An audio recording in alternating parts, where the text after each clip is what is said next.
Now, the problem in this debate, everybody missed the boat. The church should have been in a position to say to Freud, well, of course, thank you very much. Yes, indeed, our symbolism is sexual. The steeples on our churches, the vesicle-shaped windows, these are all quite plainly sexual. But you see, the sexual biology reveals the mysteries of the universe. Sex is not sex. Sex is a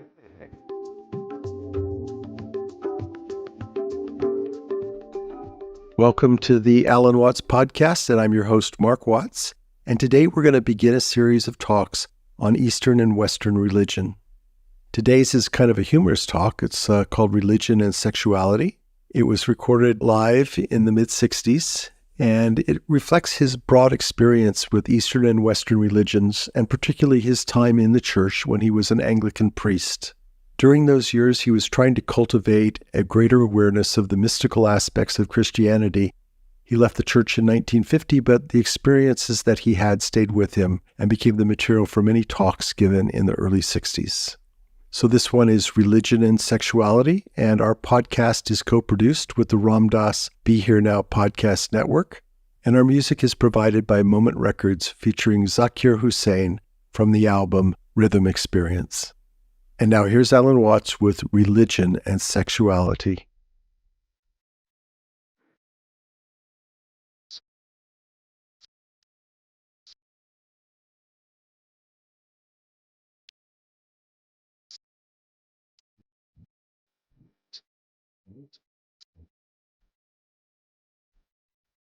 about, when as one is baptized.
What these evils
This is incidentally a doctrine invented by man. And to the words of Adam, the woman that thou gavest me, and I did eat, was that the virgin state was immensely superior spiritually.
The notion of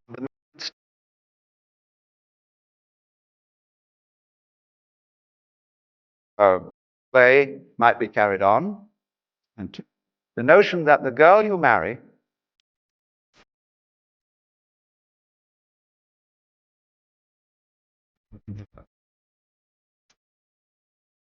because when you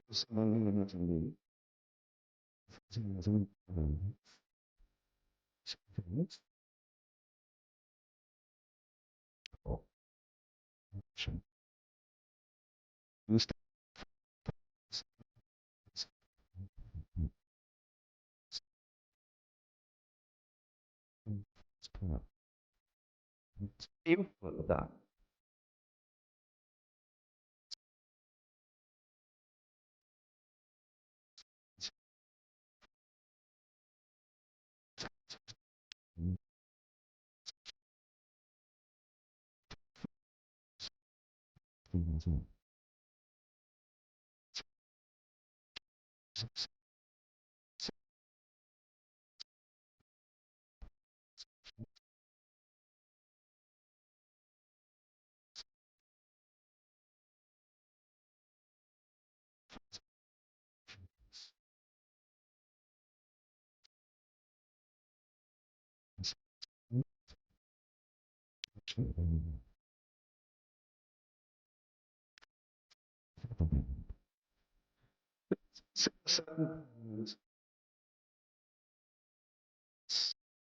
Sort of pluralism towards sexuality was in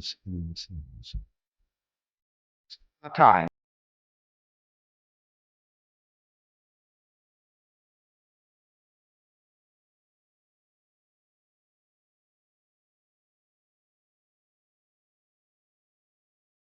Is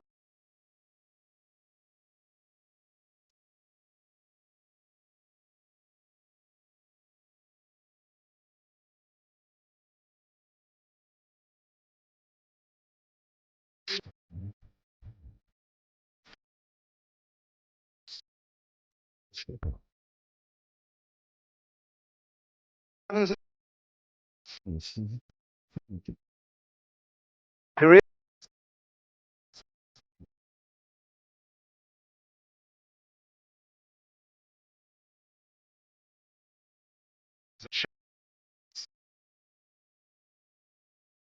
art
Yeah. Oh,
You've been listening to Alan Watts with Religion and Sexuality. And for more information about this talk and many others that he recorded in the 60s, please visit us at alanwatts.org. Thank you for listening.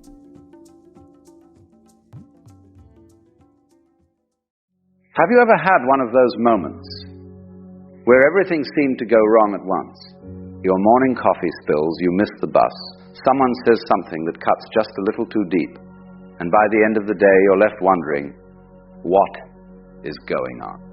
We tend to brush these things off as bad luck, as random chaos in an indifferent universe.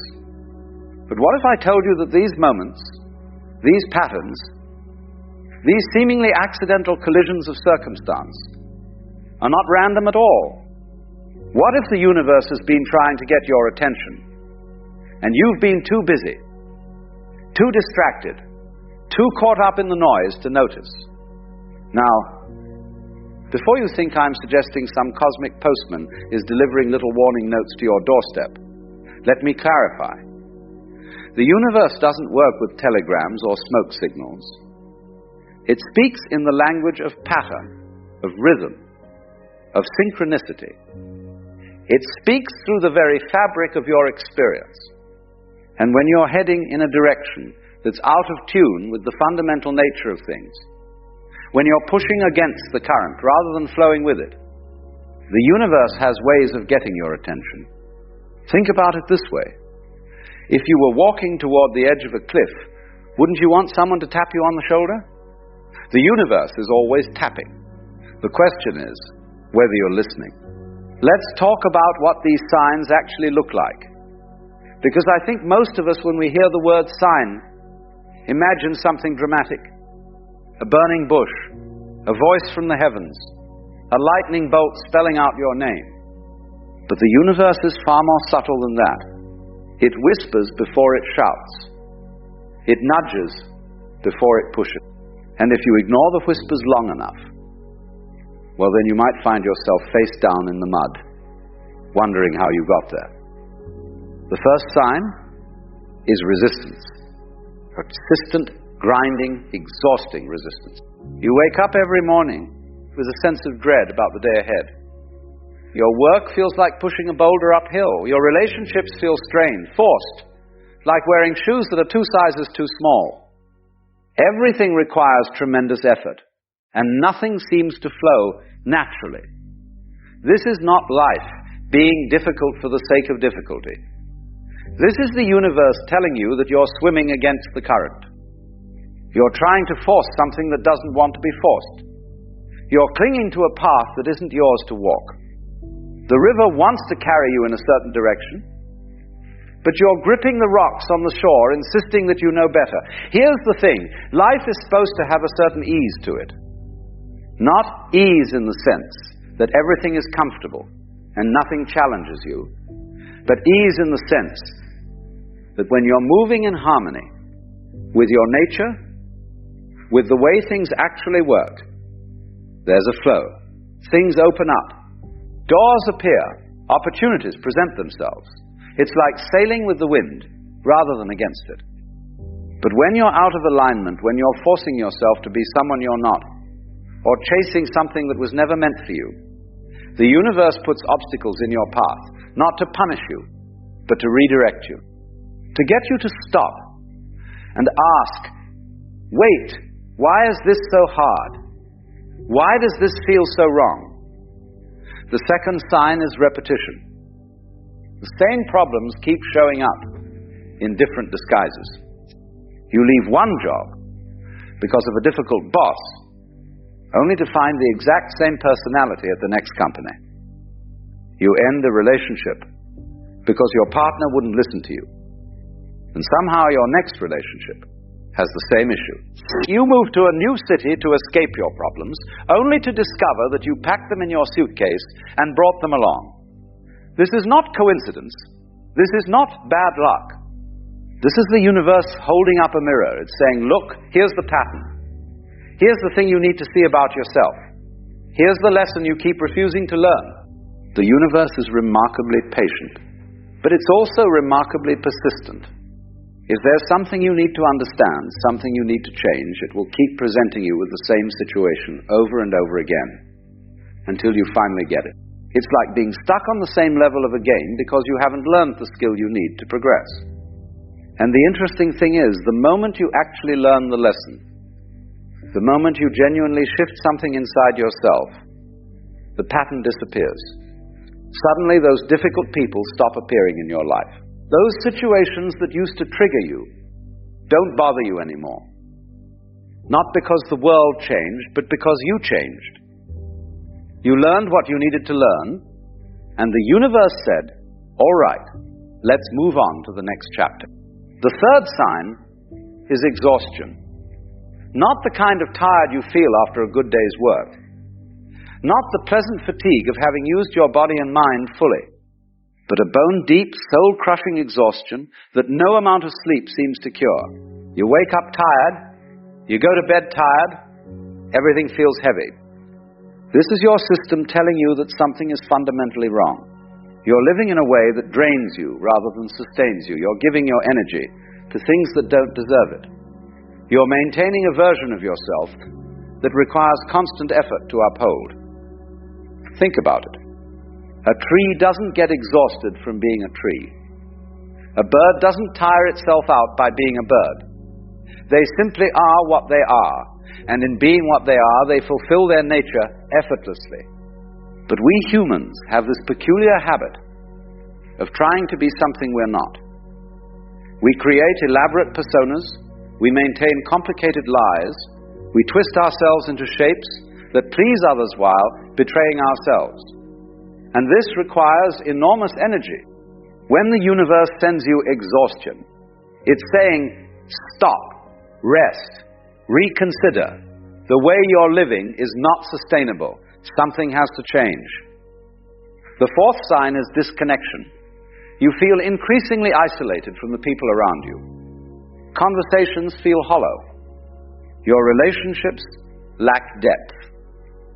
You go through the motions of social interaction, but there's no real connection, no genuine presence. You're there, but you're not really there. This happens when you've wandered too far from your authentic self. When you're wearing a mask for so long that you've forgotten what your real face looks like. People can sense this even if they can't articulate it. There's something missing in your presence, something essential. And so genuine connection becomes impossible. Because connection requires vulnerability, authenticity, truth. The universe is fundamentally relational. Everything exists in relationship to everything else. The wave exists because of the ocean. The leaf exists because of the tree. You exist because of this vast web of relationships that stretches out in all directions. When you feel disconnected, it's a sign that you've forgotten this. You've started believing in your own separate existence, your own isolated self. And this belief is making you miserable. The fifth sign is chaos. Things keep breaking down. Your car stops working. Your computer crashes. Your plans fall apart at the last minute. One thing after another goes wrong, and you feel like you're constantly putting out fires. Now, sometimes things just break. That's the nature of the material world. But when you're experiencing a pattern of breakdown, when it feels like the universe is dismantling your carefully constructed life, piece by piece, pay attention. This is often the universe clearing away what no longer serves you. It's making space for something new. We cling so tightly to our structures, our plans, our ideas of how things should be, and sometimes the only way for something better to enter is for the old to fall apart. The farmer doesn't plant new seeds in a field that's already full of crops. First there must be clearing. First there must be space. The breakdown is not the problem. The breakdown is the preparation. The sixth sign is physical symptoms. Your body starts speaking up. Headaches, stomach problems, muscle tension that won't release. Your body is wise, much wiser than your thinking mind. It knows when something is wrong, long before your thoughts catch up. And when it can't get your attention any other way, it starts sending pain signals. Pain is not your enemy. Pain is information. It's your body's way of saying, hey, something needs to change here. We can't keep going like this. When you ignore the whispers, the body starts to shout. And if you ignore the shouting, well, then you might find yourself flat on your back, with no choice but to listen. The seventh sign is synchronicity. Strange coincidences start happening. You think of someone, and they call. You need information, and a book falls off the shelf right in front of you. You meet exactly the right person, at exactly the right moment. These moments of meaningful coincidence are like breadcrumbs, the universe leaving you a trail to follow. Carl Jung, that great explorer of the mind, spoke about synchronicity as evidence that there's more going on than we typically acknowledge. That beneath the surface chaos of life, there's a pattern, an order, a meaning. When synchronicities increase, it often means you're at a crossroads. The universe is trying to guide you, trying to show you which way to turn. But here's the crucial thing.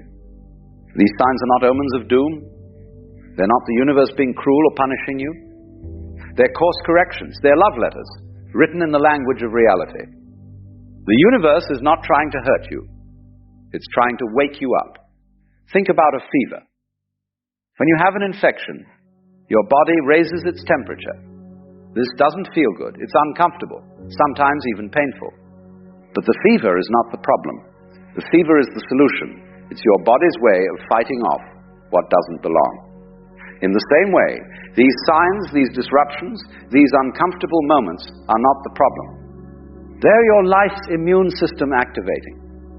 Something toxic has entered, something that doesn't belong, and your system is working to eliminate it. Right. The question is, what do you do when you notice these signs? Because noticing is only the first step. You could notice them and then promptly ignore them, which is what most people do. We're remarkably good at seeing what we don't want to see, and then pretending we didn't see it. The response required is not dramatic action. It's not about quitting your job tomorrow, or ending your marriage, or selling all your possessions and moving to a monastery. Those might be the right moves for some people in some situations, but dramatic external changes, without internal understanding, usually just create more problems. The response required is stillness. Stop. Be quiet. Listen. The universe is speaking, but you have to create space to hear it. You have to turn down the volume on all the noise, all the constant chatter, all the opinions and expectations and demands that fill your head from morning to night. Sit with yourself. Not with your phone, not with a book, not with any distraction. Just sit. And in that sitting, ask yourself honestly, what am I being told here? What am I refusing to see? What am I clinging to that needs to be released? The answers won't come as words. They'll come as knowing, as recognition, as a feeling of yes, that's it. Your body will relax slightly.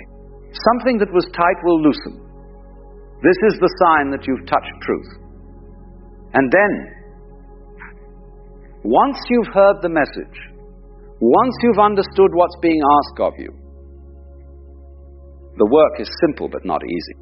You have to act on what you know. You have to make the change even when it's uncomfortable, even when people don't understand, even when you're not sure how it will all work out. This is where most people get stuck. They receive the message, they understand what needs to happen, and then they do nothing. They go back to their old patterns, their old ways, their comfortable misery. And so the signs must get louder, the whispers become shouts, the nudges become shoves, but it doesn't have to be this way. You can choose to listen to the whispers. You can choose to respond when the universe taps gently on your shoulder, rather than waiting for it to knock you flat. Because here's what I want you to understand. The universe is not separate from you. You are not a tiny, isolated self, navigating a hostile cosmos. You are the universe experiencing itself in human form. When the universe warns you, it's you warning yourself. Your deeper wisdom, your connection to something larger than your small ego self, is trying to get through to your conscious awareness. So these signs, these warnings, they're not coming from outside. They're bubbling up from inside. From that place in you that knows, that's always known, what's true and what's false, what serves life and what doesn't. The question becomes, are you willing to trust yourself? Are you willing to trust the deeper knowing, even when it contradicts what your thinking mind insists is true? Are you willing to follow where life wants to take you, even when it means letting go of what you thought you wanted? This is the great adventure of being human. Not knowing where you're going, but trusting the process anyway. Not clinging to a fixed path, but being willing to be surprised, to be redirected, to be shown something you never imagined. The signs are there. They've always been there. The universe has been speaking to you in 1,000 different ways since the day you were born. The only question is whether you're finally ready to listen. Because once you start listening, once you start responding, once you start living in alignment with what's true rather than what's comfortable or expected or safe, everything changes. Not necessarily in the ways you imagine, but in ways that matter far more deeply. You stop fighting. You stop forcing. You stop exhausting yourself, trying to swim against the current. And instead, you let the river carry you. You let life live itself through you. You become like water, flowing around obstacles rather than crashing against them. Always moving, always changing, always finding the path of least resistance. This is what the universe has been trying to tell you all along. Stop resisting. Stop clinging. Stop pretending. Just be what you are, where you are with what you have. And trust that this is exactly where you need to be, learning exactly what you need to learn, becoming exactly who you're meant to become. The signs are not threats, they're invitations. The universe is not warning you away from danger, it's calling you toward your true life. The question is, will you answer? You know, there's something absolutely extraordinary that occurs when two people who have genuinely awakened to their true nature encounter each other. It's not what the romantic novels tell you. It's not what the spiritual communities often describe. It's something far more subtle, far more profound, and in many ways far more beautiful than anything we've been conditioned to expect.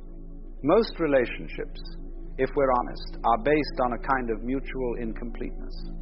Two people come together because each feels that something is missing, something is lacking, and the other person seems to promise to fill that void. This is what we usually call falling in love, but it's really falling into need. It's two halves trying to make a whole, two empty cups trying to fill each other, two drowning people clinging to each other in the hope of staying afloat. And there's nothing wrong with this, necessarily. This is where most of humanity lives, and these relationships can be perfectly functional, even pleasant. But they're based on a fundamental misunderstanding. They're based on the belief that you are incomplete, that happiness exists outside of you, that another person can give you what you lack within yourself. But when two awakened souls meet, something entirely different happens. And the first thing you need to understand is that awakened souls don't need each other. Let me repeat that because it's crucial. They don't need each other. They're already complete. They've already discovered that the wholeness they were seeking was never outside themselves. They've realized that they are not separate, limited beings who need to be completed by another. They are the universe itself, experiencing life through a particular form. So when two such people encounter each other, they're not coming together to fill a void. They're coming together because they want to, not because they have to. And this simple distinction changes absolutely everything.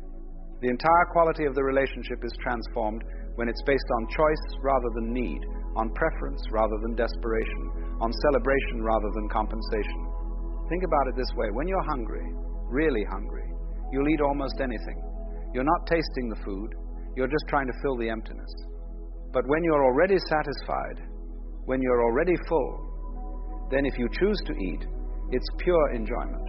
You're tasting every flavor, appreciating every texture. You're eating for the pleasure of eating, not to fill a hole. This is what happens when awakened souls come together. They're not using each other. They're not trying to extract something from each other to fill their inner emptiness. They're simply enjoying each other, appreciating each other, celebrating the mystery of consciousness, recognizing itself in another form. And here's what's fascinating. Because neither person needs the other, because neither is clinging or grasping or demanding, there's a kind of freedom in the relationship that most people never experience. Each person is completely free to be themselves, to change, to grow, to move. There's no sense of possession, no fear of loss, no desperate attempt to control or manipulate or make the other person conform to some image of what they should be. When an awakened person looks at another awakened person, they're not seeing someone they need to complete them. They're seeing the universe looking back at itself. They're recognizing that the consciousness looking out of those other eyes is the same consciousness looking out of their own eyes. It's one awareness experiencing itself from two different vantage points, playing a kind of cosmic game of hide and seek. This recognition creates a very particular kind of intimacy.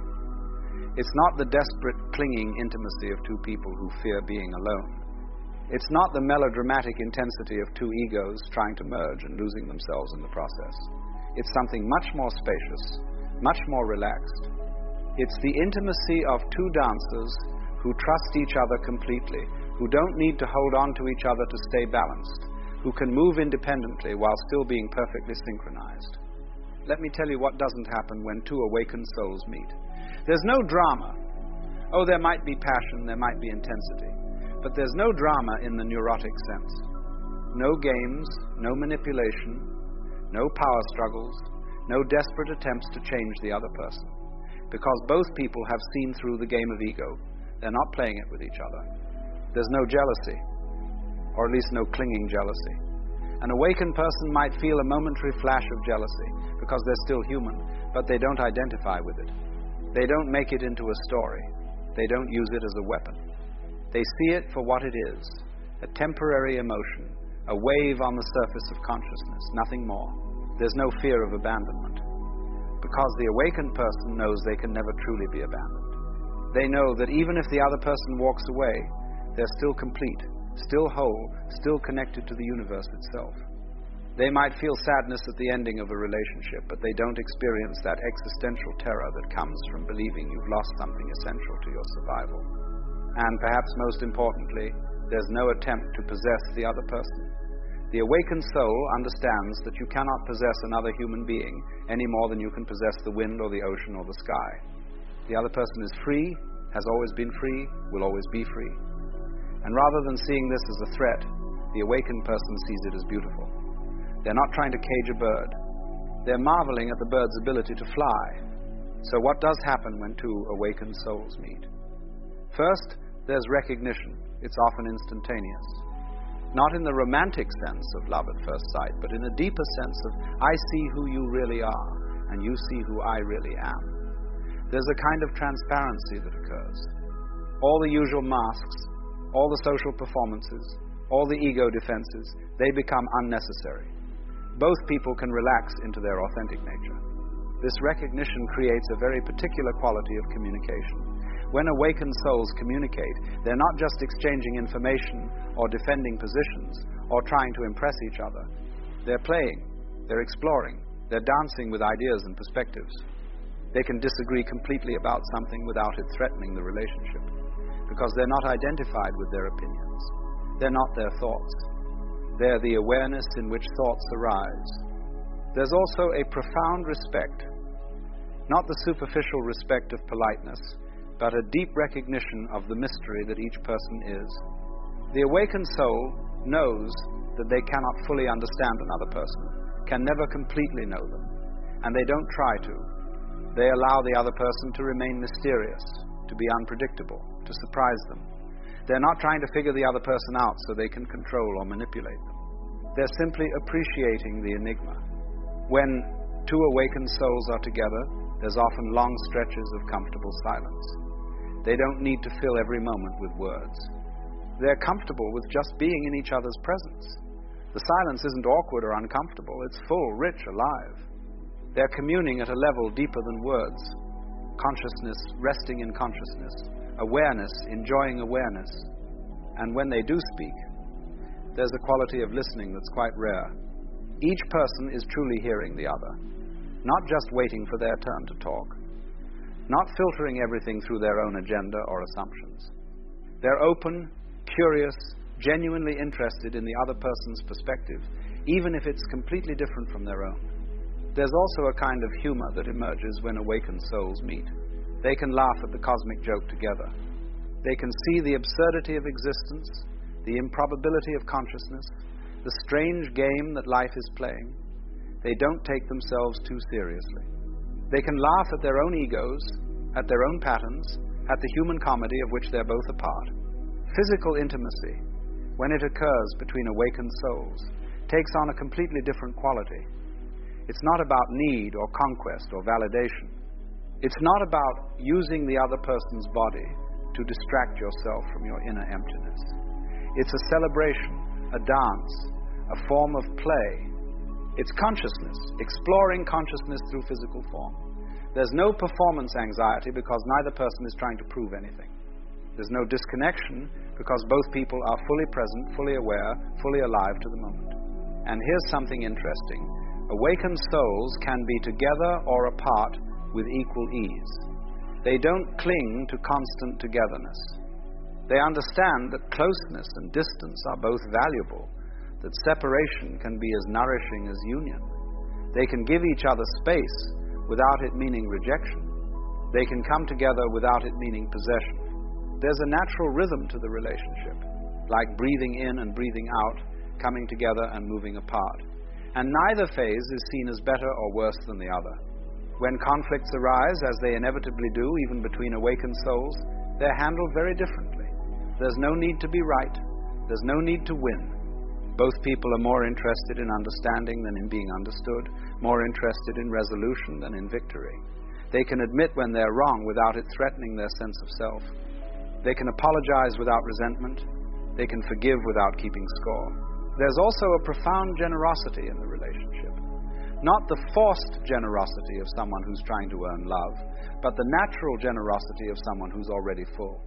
The awakened soul gives freely because it's a joy to give, not because they expect something in return. They support the other person's growth, even when that growth takes the person in a different direction. They want the other person to be fully themselves, even if that means growing beyond the relationship. And this brings me to a crucial point. When two awakened souls meet, they understand that the relationship might not be forever, and they're okay with that. They're not trying to lock it down, to make it permanent, to guarantee that it will last until death do them part. They're enjoying it now, fully, completely, without projecting into the future or comparing it to the past. And paradoxically, this very lack of clinging often makes the relationship last longer and go deeper than relationships based on need and fear. There's also a quality of surrender in the relationship. Not the surrender of one person to another, but both people surrendering to something larger than themselves. They're allowing life to move through them, to express itself through their connection. They're not forcing the relationship to be anything in particular. They're letting it be what it is, letting it evolve naturally, trusting the process. When awakened souls are together, they bring out the best in each other, but not through criticism or pressure or trying to fix each other. They do it simply by being themselves, by modeling what it looks like to live authentically, by creating a space where the other person feels safe to drop their masks and defenses.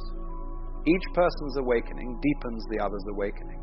It's a kind of resonance, like two tuning forks vibrating at the same frequency, amplifying each other. There's also a sense of sacred ordinariness in the relationship. Everything becomes meaningful, even the mundane activities. Washing dishes together, sitting in traffic, paying bills. These ordinary moments become infused with presence, with awareness, with the recognition that this moment, exactly as it is the only moment there ever is.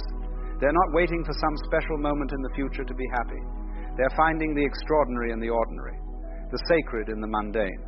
And here's something that might surprise you. Awakened souls can feel all the emotions that everyone else feels. They feel attraction, affection, even jealousy and anger, and sadness. But they don't identify with these emotions. They don't make them into problems. They don't build stories around them. They feel them fully and completely, and then let them pass. It's like weather passing through the sky. The sky doesn't cling to the storm or push away the sunshine. It allows both to come and go. When two awakened souls meet, there's also a recognition that the relationship is not about personal fulfillment. It's not about completing each other or finding happiness together. It's about something much larger. It's about consciousness exploring itself, about the universe experiencing itself in relationship, about life expressing itself through the dance of two beings who've remembered who they really are. There's a famous Zen saying, before enlightenment, chop wood, carry water. After enlightenment, chop wood, carry water. The same could be said for relationships. Before awakening, you relate to another person. After awakening, you relate to another person. The actions might look the same from the outside. But the inner quality, the inner experience, is completely transformed. The awakened relationship is not free from challenges. There are still practical matters to navigate, differences to bridge, adjustments to make, but these challenges are not seen as problems. They are seen as opportunities for deeper understanding, for greater wisdom, for more complete presence. Every difficulty becomes a teacher, every conflict becomes a doorway to greater consciousness. And perhaps most beautifully, when two awakened souls meet, they create a field of consciousness that affects everyone around them. Their presence together has a quality that others can feel, even if they can't articulate it. It's peaceful but not passive. It's joyful but not manic. It's loving but not needy. It radiates outward, touching everyone it encounters, inviting others to remember their own true nature. This is what happens when two awakened souls meet. Not the fireworks and drama and desperate clinging of neurotic love, but something far more precious. A meeting of two beings who've remembered what they are, who see the divine in each other, who can dance together without stepping on each other's toes, who can be completely together and completely free at the same time. It's a relationship not of need but of celebration, not of possession but of appreciation, not of fear but of trust, not of becoming but of being. And in this being together, in this mutual recognition, in this dance of consciousness with consciousness, something profound is revealed. That love is not something that happens between two separate beings. There comes a time, after all the seeking, the meditating, the searching for answers, when something peculiar happens. You wake up one morning and realize that you simply don't care to go on improving yourself. The drive that once pushed you forward to become better, wiser, more enlightened, seems to have vanished. It's as though the wind that filled your sails has suddenly stopped, leaving you adrift in a vast and silent sea. And for many people, this feels terribly wrong. You see, we are trained from birth to believe that life must always be about progress, that we are here to grow, to strive, to push upward toward some imagined summit. Even in spirituality, this same mentality sneaks in through the back door. We meditate to get somewhere, to reach enlightenment, to become pure, serene, and wise. But then one day, you notice something has changed. You no longer feel that fire. You no longer have the same hunger for books, for teachings, for goals. And immediately, the mind begins to panic. It whispers, something has gone wrong. You've lost your way. But has it? Or could it be that you are, for the first time, standing still long enough to feel where you actually are? What most people call a lack of motivation is not the failure of the path, it is the flowering of it. It is the moment when the seeker begins to disappear, when the very energy that once fueled the search dissolves because there is no longer anything to seek. You see, the self that wanted to awaken was part of the illusion all along. The ego was wearing the mask of a saint, pretending to strive for transcendence while secretly feeding on the idea of progress. And when that mask falls away, when the show is over, the ego dies, and with it, the constant need to fix, improve, and achieve. Of course, To the mind, this feels like death. It says, what's the point now? If nothing needs to be done, what am I supposed to do? But that question itself is the echo of the old pattern, the assumption that life must always have a mission, a reason, a grand meaning. The truth is far more subtle, far more ordinary, and because of that, it often feels empty at first. Imagine you have been climbing a mountain for years, sweating and struggling toward a shining peak. Every step was driven by the belief that when you reach the top, everything would make sense. But when you finally arrive, you discover there is no temple, no secret waiting, no grand revelation, only the wide, silent sky. The mind doesn't know what to do with that. It expected fireworks, angels, transformation. Instead, it finds stillness. And so people come down from the mountain thinking something went wrong. I lost my motivation, they say. But what they've really lost is their illusion. They've discovered that all along, the journey was not about arriving anywhere, but about seeing through the need to arrive. This is why, after awakening, many people feel detached from ordinary life. The games they used to play, success, improvement, ambition, no longer hold the same charm. The taste has gone out of it. They find themselves watching the world continue its restless movement and wonder, why doesn't it feel real anymore? But this detachment is not apathy, it is clarity. You are seeing through the play, not rejecting it. It's like watching a drama on stage while knowing it's only a performance. The difference is, you no longer take it so seriously. You no longer believe that you are the character struggling for a happy ending. And yet, this clarity can be disorienting. The ego thrived on purpose, on doing, on effort.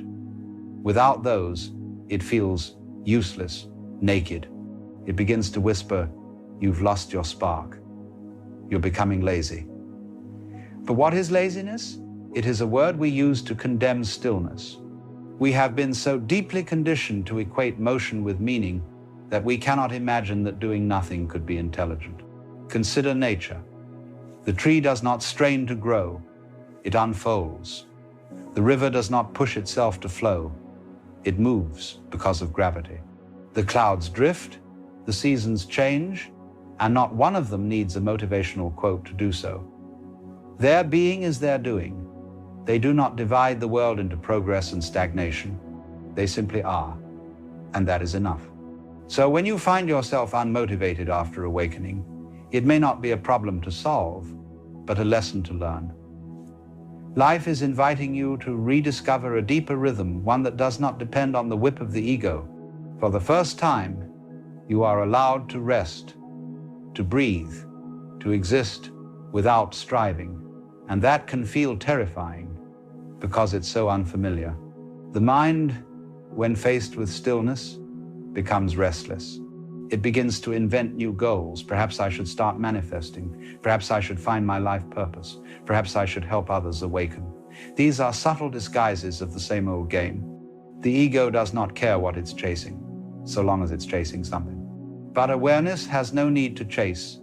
It watches the play of desire rise and fall like waves upon the sea. It doesn't resist them, but it doesn't follow them either. It sees that all movement, even spiritual movement, happens within the same vast stillness that you already are. This is the irony of awakening. The moment you realize that everything is already it, you also realize that there's nothing left to do. And that's precisely when the human mind feels most lost. It craves projects, definitions, purposes. It asks, but what now? As though existence itself were not enough.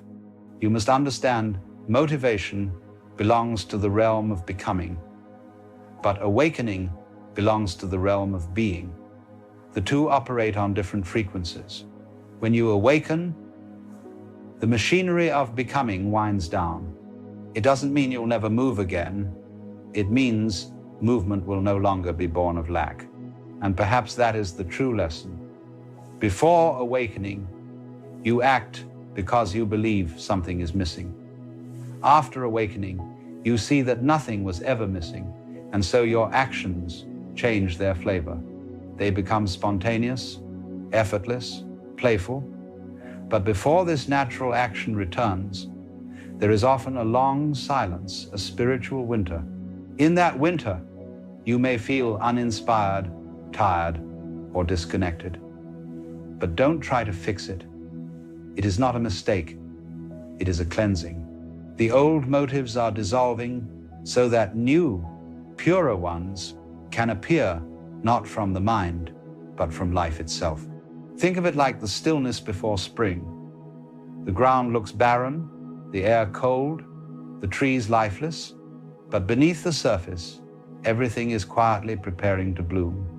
In the same way, when your motivation disappears, your being is preparing to act again, not from compulsion, but from harmony. The secret is patience. Let yourself be still. Let the silence do its work. You don't need to invent meaning. Meaning will return on its own when the time is right. Because, you see, true purpose is not chosen, it's revealed. It's not something you plan, but something you notice. And it always arises when the ego has finally grown quiet enough to hear it. So if you find yourself drifting, don't panic. You haven't lost your way. You've simply stepped off the treadmill of constant doing. The world may call it laziness. Wisdom calls it awakening. Be still long enough, and you will see there is nothing wrong with the absence of drive. It is the space through which a new kind of energy begins to move, one that does not push, but pulls. Not ambition, but inspiration, not pressure, but peace. And in that peace, life begins again, not as a project, but as a play. There is a moment after the long silence of awakening when life begins to move again, but it no longer moves the way it used to. The old urgency is gone. You are not driven by hunger anymore, yet somehow things still happen. Conversations appear, paths open, actions unfold.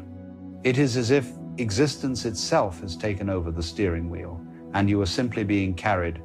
This is what the ancient sages called wu-wei, effortless action, the art of doing without forcing. It doesn't mean doing nothing. It means allowing the natural rhythm of things to move through you. When the ego stops interfering, when it stops shouting, "I must," then life begins to act on its own behalf. You may notice that you start to do things not because you should, but because they simply feel appropriate in the moment. There is no debate, no inner argument. The same way a bird doesn't plan to sing and yet sings, you find yourself speaking, creating, walking, helping, without any agenda behind it.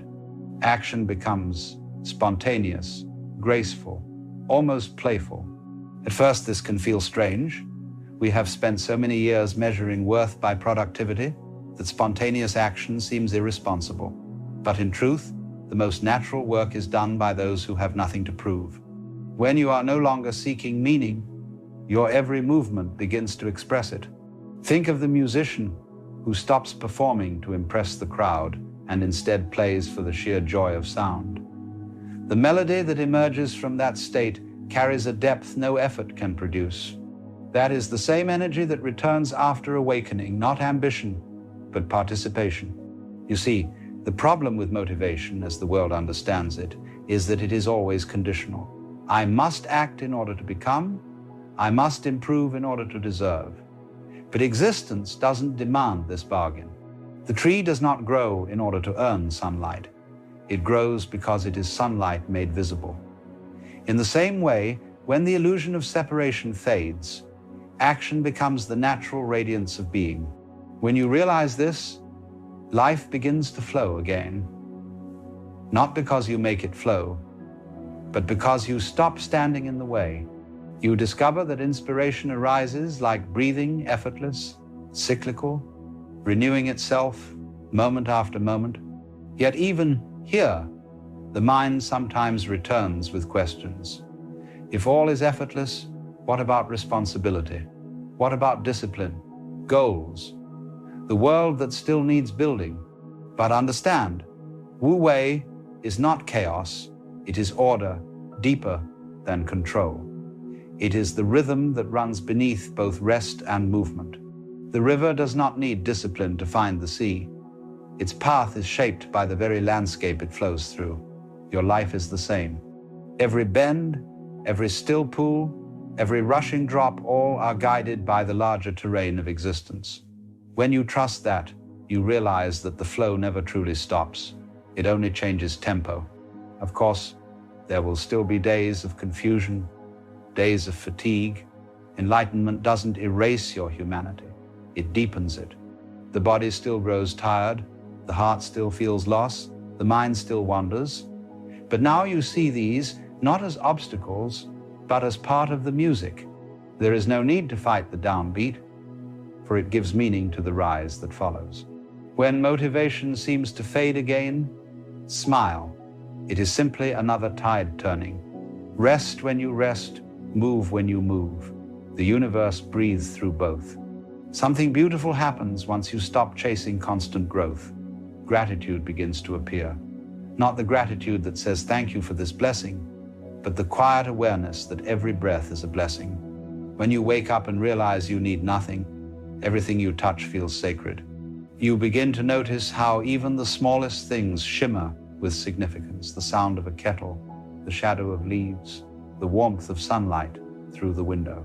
These were always there, but the noise of striving kept you from hearing them. Now, without the noise, life itself becomes your meditation. And from that simplicity, creativity returns. True creativity is not born from effort, but from emptiness.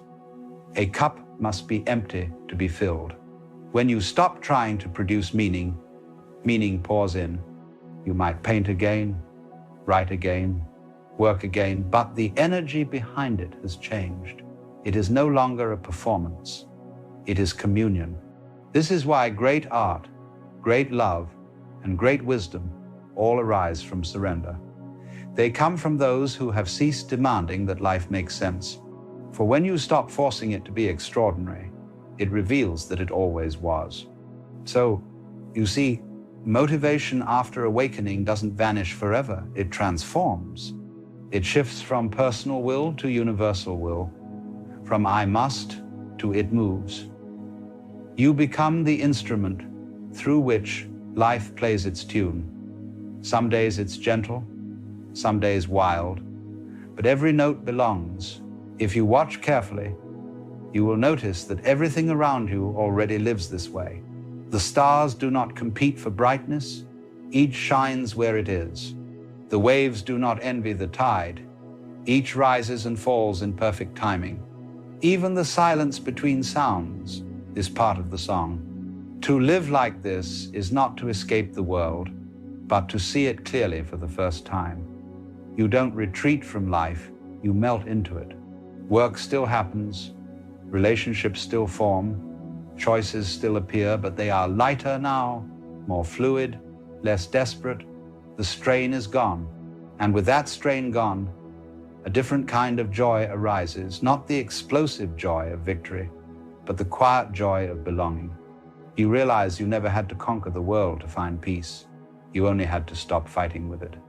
In the end, what you called losing motivation was simply life changing its direction within you. You had been moving against the current for so long that when it finally turned you around, you mistook the ease for failure. But the current knows where it's going. It always has. So when you feel empty, remember, emptiness is not absence. It is space for new life to flow through. When you no longer rush to fill it, that is when the real work begins, the work that is done effortlessly, silently, perfectly. And one day, without planning it, you will notice yourself moving again, not because you decided to, but because the moment called for it. A friend will ask for help, a project will appear, a spark will rise.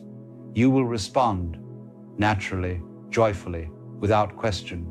That is motivation after awakening, action born from stillness, movement rooted in peace. The paradox of it all is this: when you no longer need a reason to live, life gives you 1,000 of them. When you stop searching for purpose, purpose reveals itself in every gesture, every breath, every sunrise. So do not be troubled if your fire seems dim. The flame has not died, it has become light, and that light needs no fuel, it shines by its own nature. Rest in that knowing, act when it moves you. Trust that the same intelligence that turns the stars and blooms the flowers is guiding you now. You have not fallen off the path. You have simply arrived where the path was always leading, here in this unhurried now. You see, one of the strangest things about life is how desperately we chase what would have come to us if only we'd stopped running. We grow up taught that effort is everything, that the right people, the right opportunities, the right luxuries will appear only if we fight, compete, and push through. And yet, if you watch life closely, you begin to see that much of what truly matters has always come unannounced, like the breeze through an open window, or a melody that drifts in from somewhere you didn't expect. The trouble is that most of us don't trust that breeze. We want guarantees, schedules, proof that what's meant for us will arrive on time. So we tighten our grip on life, chasing the future as if it were running away. But the future isn't running, it's unfolding quietly, in rhythm with how relaxed or resistant you are to the present. Think of it this way. When you drop a pebble into still water, the ripples move out effortlessly, perfectly circular, perfectly balanced. The water doesn't strain to create that beauty. It simply responds. And yet, if the surface of the water were disturbed, the ripples would break, collide, distort. This is what happens when we live with too much effort. Our anxious vibrations distort the natural ripples of what is already coming toward us. We often say we're manifesting, or attracting, or creating, but all of those words imply that something is missing, that you must somehow force the universe into cooperation. Yet life itself has never needed your persuasion. It only needs your participation. Have you ever noticed that the moments when life seems to open most beautifully are the moments when you weren't trying? The day you stopped worrying about being liked, someone saw you truly for the first time, the week you stopped obsessing over money, an opportunity arrived effortlessly. It's as if existence has a sense of timing that human plans can't imitate. You see, life doesn't reward control, it rewards harmony. And harmony can't be forced. It's the sound that happens when two notes stop competing and start resonating. So many of us want to know, when will it happen? When will the right people find me? When will the success arrive? But what if the answer is not soon, not later, but already? That what's meant for you is not approaching from the distance, but waiting in the silence you refuse to enter. There's an old saying, a flower does not chase the bees. It opens, and in its openness, the bees come. This is not philosophy, it's nature. Openness itself is the magnetism of life, but the modern mind has forgotten how to open. We are all caught in what the Chinese sages called the striving mind, a constant itch to improve, to secure, to define ourselves. We want to be the person who has it all figured out. We want to prove to the world that we're in control. But in that performance, we lose the actual rhythm of being alive. When you are relaxed, truly relaxed, something extraordinary happens. You begin to sense the movement beneath the movement, the silent current that's been guiding you all along. That current brings the right people, the right experiences, even the right luxuries, without your anxious command. Now, this does not mean you should sit still and do nothing. That would be misunderstanding the art. Water flows, but it doesn't struggle to flow. There's a great difference between action that arises from anxiety and action that arises from alignment. The first is noisy, exhausting, and insecure. The second feels natural, graceful, as if something larger is breathing through you. Many people mistake stillness for laziness. But true stillness is not stagnation. It's participation without interference. You are not frozen, you are fluid. You move when life moves, and rest when it rests. The reason so many are weary is that they have forgotten this natural rhythm. We are constantly comparing our pace to someone else's, constantly checking whether our chapter matches another's story. And yet, no flower rushes its bloom, and no sunrise waits for applause. Relax, the right things are already in motion. The relationships meant to align with you are already orbiting your energy. The opportunities that will elevate you are already being arranged. But they cannot reach you if your signal is noise. Anxiety broadcasts a frequency of distrust. It tells the universe, I do not believe you will take care of me. And so life, respecting your belief, steps aside. You are not being punished, you are being paused. Life delays what you cannot yet receive without tension. This is not unfair, it's compassionate. Because if the very thing you dream of arrived now, before you were calm enough to hold it, it would slip through your fingers. Patience, then, is not waiting. Patience is trust in disguise. To live in trust is to realize that life is far more intelligent than your plans. It knows who must meet you, when they must arrive, and why they sometimes leave. It knows when to delay your success so that your soul can learn to handle its weight. It knows when to give you silence instead of applause so that you can hear your own rhythm again.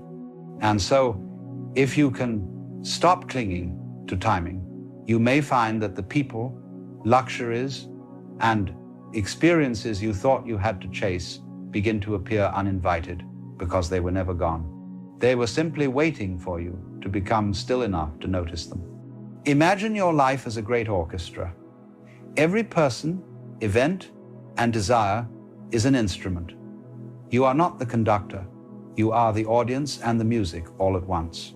When you try to control the symphony, it becomes noise. But when you listen, truly listen, the rhythm aligns, and you begin to hear how every note belongs, even the dissonant ones. There is something profoundly luxurious about trust. It frees you from the exhausting need to prove yourself. It allows you to enjoy your current moment, even the in-between, with the same reverence you would have for the peak. Because the truth is, there is no peak. There is only the unfolding. And when you finally see that, everything changes. You stop worrying about who notices you, because you realize that the ones meant to see you cannot miss you. You stop obsessing over what you lack, because you realize that nothing essential can be taken. You stop fearing the future, because you realize that it is not approaching, it is emerging from within you, one relaxed breath at a time. The right people, the right opportunities, the right luxuries, they are not prizes you earn. They are reflections of your state of being. When you rest in alignment, life reflects that rest back to you in form. When you are tense, it mirrors tension. So, if you want to know what's coming next, look not at your circumstances, but at your state of consciousness. The anxious man creates delay. The trusting man creates flow. The grateful man creates abundance. It has always been this way. You are not separate from the source that arranges life. You are the expression of it. The tide doesn't consult the moon before rising. It rises because it must. You don't need to chase what is already on its way. You only need to stop disturbing the surface so it can find its reflection in you. And so, for now, breathe. Stop rehearsing what might go wrong. Stop calculating how to prove your worth. Stop mistaking busyness for purpose. You have not been forgotten nor left behind. You are being aligned. The right people, the right luxuries, the right life, they're not coming to you because you chase them. They're coming because they've recognized that you've finally become still enough to receive them. That's the secret. You do not attract by reaching. You attract by resting so completely in your being that life cannot help but meet you there. And when it does, you will see what all the great teachers have always tried to tell you, that peace itself is the highest magnetism, and surrender is the most intelligent form of action. For in the end, nothing real can miss you, and nothing unreal can stay. You see, when one begins to understand this strange relationship between stillness and attraction, it becomes clear that life is not something you chase, but something you cooperate with. The mind believes that if it stops striving, everything will fall apart. But what really collapses when you stop struggling is only the illusion of control. Life itself continues perfectly well without your interference, just as your heart beats and your lungs breathe without your permission. This is the essence of what the Taoists called Wu Wei, effortless action, or the art of doing without forcing. It does not mean sitting idly while the world moves. It means being so attuned to the rhythm of existence that your movements, your words, your very choices arise as naturally as a tree growing toward the Sunday. Most of the tension in your life comes from this subtle disconnection, the belief that you must make life happen. So you run faster, plan harder, and strain to hold together what would hold itself, if only you stop tightening your grip. Look closely. When you clench your fist around water, it slips through your fingers. But when you open your hand, the water stays. Stillness is that open hand. It is not apathy. It is confidence in the intelligence of life.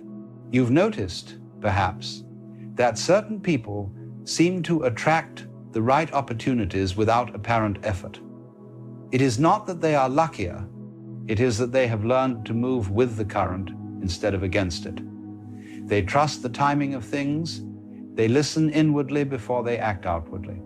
And when you listen like that, something extraordinary happens. Your outer world begins to rearrange itself to match your inner peace. You no longer need to manipulate. You no longer need to beg or prove. What is meant for you begins to arrive unforced, and what is not meant quietly fades. Stillness is not the absence of motion, but the absence of resistance. It is the calm within the movement, the space between each note in the music of life.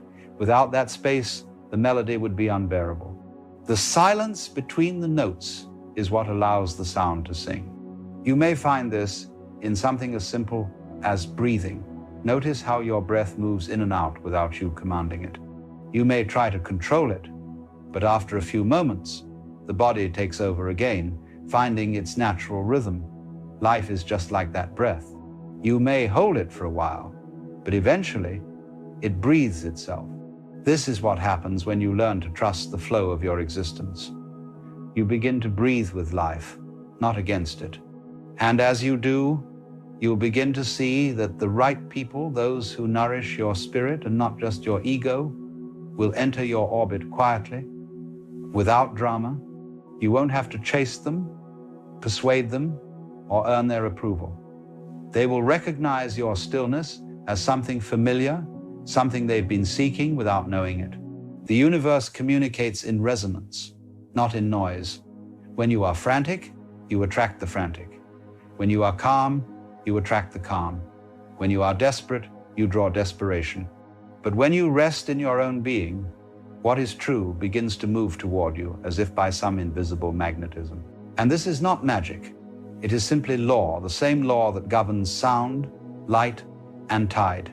Everything vibrates, and like frequencies, find one another. So, when you quiet the mind, when you stop defending and explaining, when you begin to live from the deeper stillness beneath your surface, you become a clear frequency. The universe recognizes that clarity, and in its recognition, alignment happens.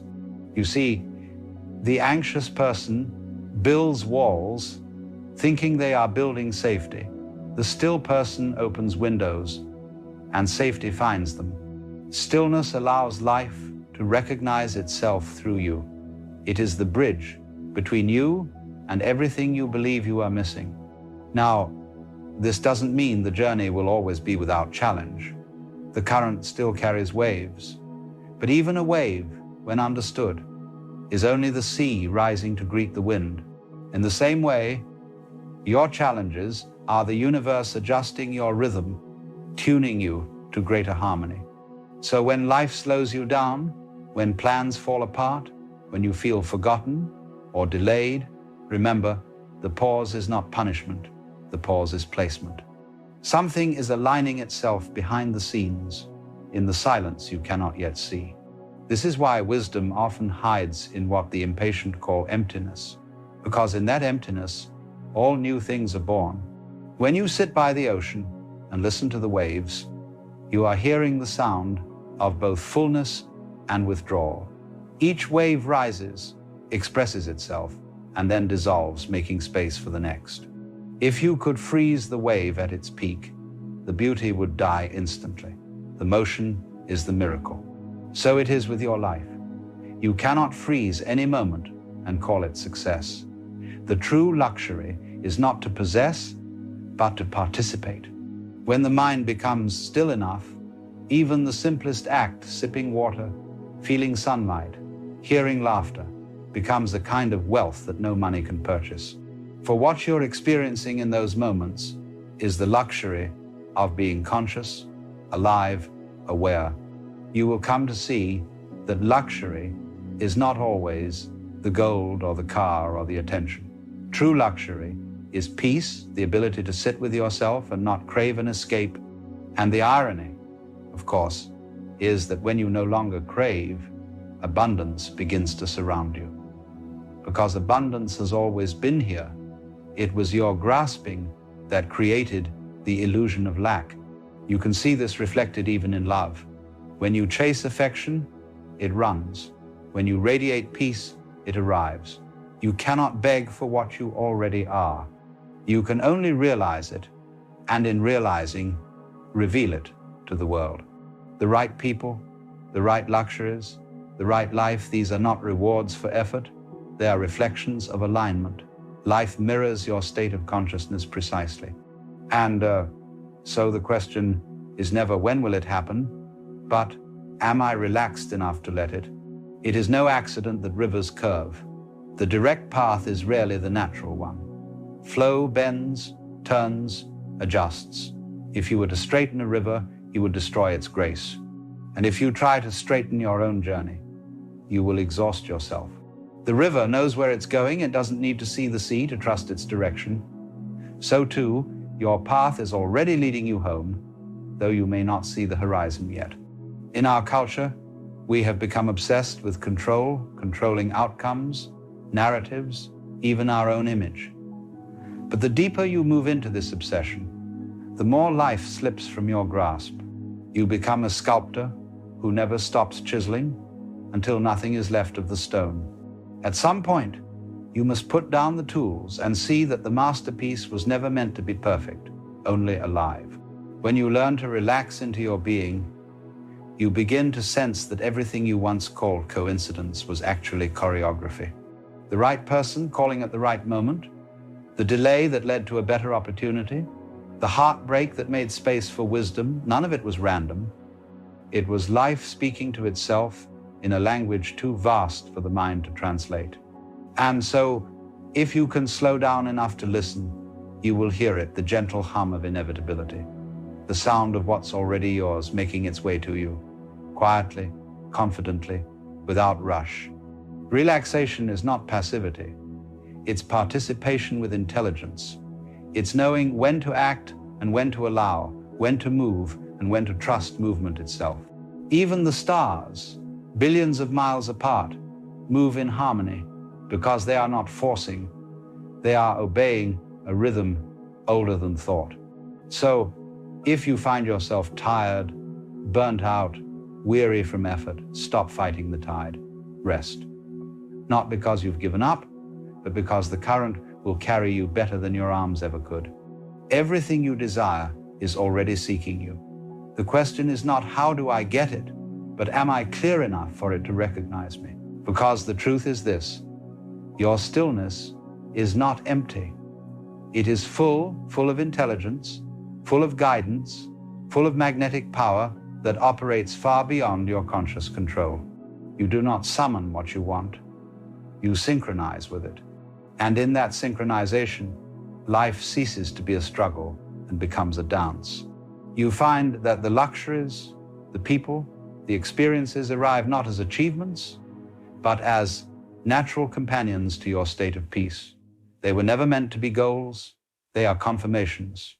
When you are still enough, you begin to realize life has always been on your side. The delays were lessons. The detours were redirections. The silence was guidance.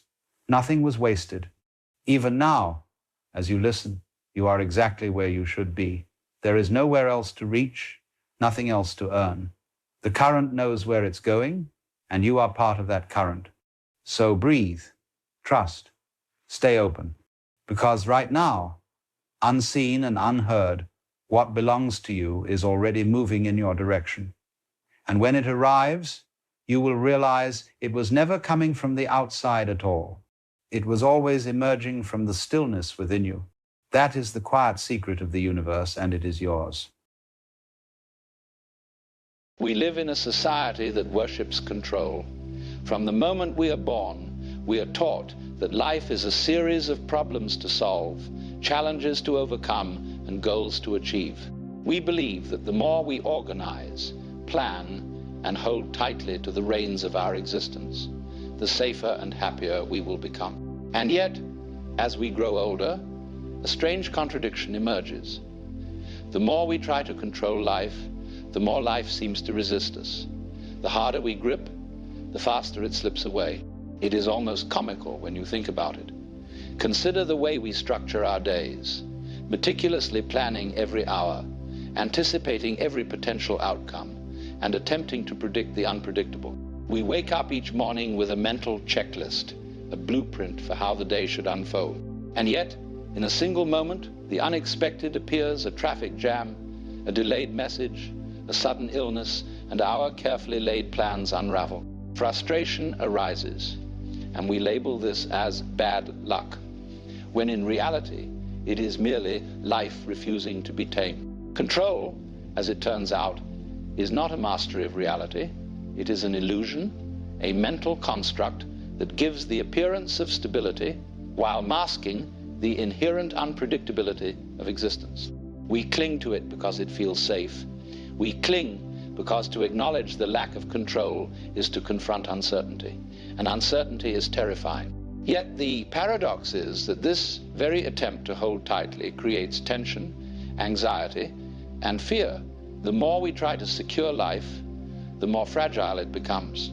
Think of a child learning to walk. The child takes their first tentative steps, falling repeatedly, scraping knees, and wobbling with each attempt. The parent watches, worried, perhaps even wanting to intervene and prevent the stumbles. Yet, the child learns not through control or interference, but through experience, through trial and error, through the very act of letting the body and the world interact freely. This is life's natural way. The parent cannot stop every fall, just as we cannot stop the events of the universe from unfolding. The river does not pause to ask your permission before it flows. The wind does not stop for you to adjust your plans. The sun rises and sets without concern for your schedules or desires. And yet, there is a strange harmony in all of this, a rhythm that persists regardless of our attempts to manipulate it. When we resist this flow, we experience suffering. When we surrender, we experience life. Consider the metaphor of the river. We often stand on the banks, attempting to push the water in a direction we desire, thinking that by shaping it, we can achieve our goals. And yet, the river will always carve its own path, indifferent to our efforts. To fight the current is exhausting, painful, and ultimately fruitless. But to enter the river, to move with it rather than against it, is to discover a freedom that cannot be grasped through force. This is the essence of the illusion of control. It is the belief that we can bend life to our will, when in reality, life is a river and we are merely travelers. It is not only external events we attempt to control, but also our inner world. We strive to manage our thoughts, suppress our emotions, and shape our identities into something stable and permanent. Yet the mind is a flowing river as well, constantly moving, changing, and evolving. Attempting to hold a single thought, to cage a feeling, or to solidify a sense of self is like trying to trap water in your hands. It slips away, leaving only frustration and a sense of inadequacy. We must recognize that control is often a response to fear. We fear the unknown, the unpredictable, the unplanned. We fear that if we let go, we will lose ourselves, we will be swept away, we will fall into chaos. But the truth is that life is chaotic anyway. To cling is to resist the inevitable. To release is to embrace reality. There is a liberation in understanding that the need for control is optional, that it is a habit of the mind, not a requirement of existence. Let us consider the human desire for security.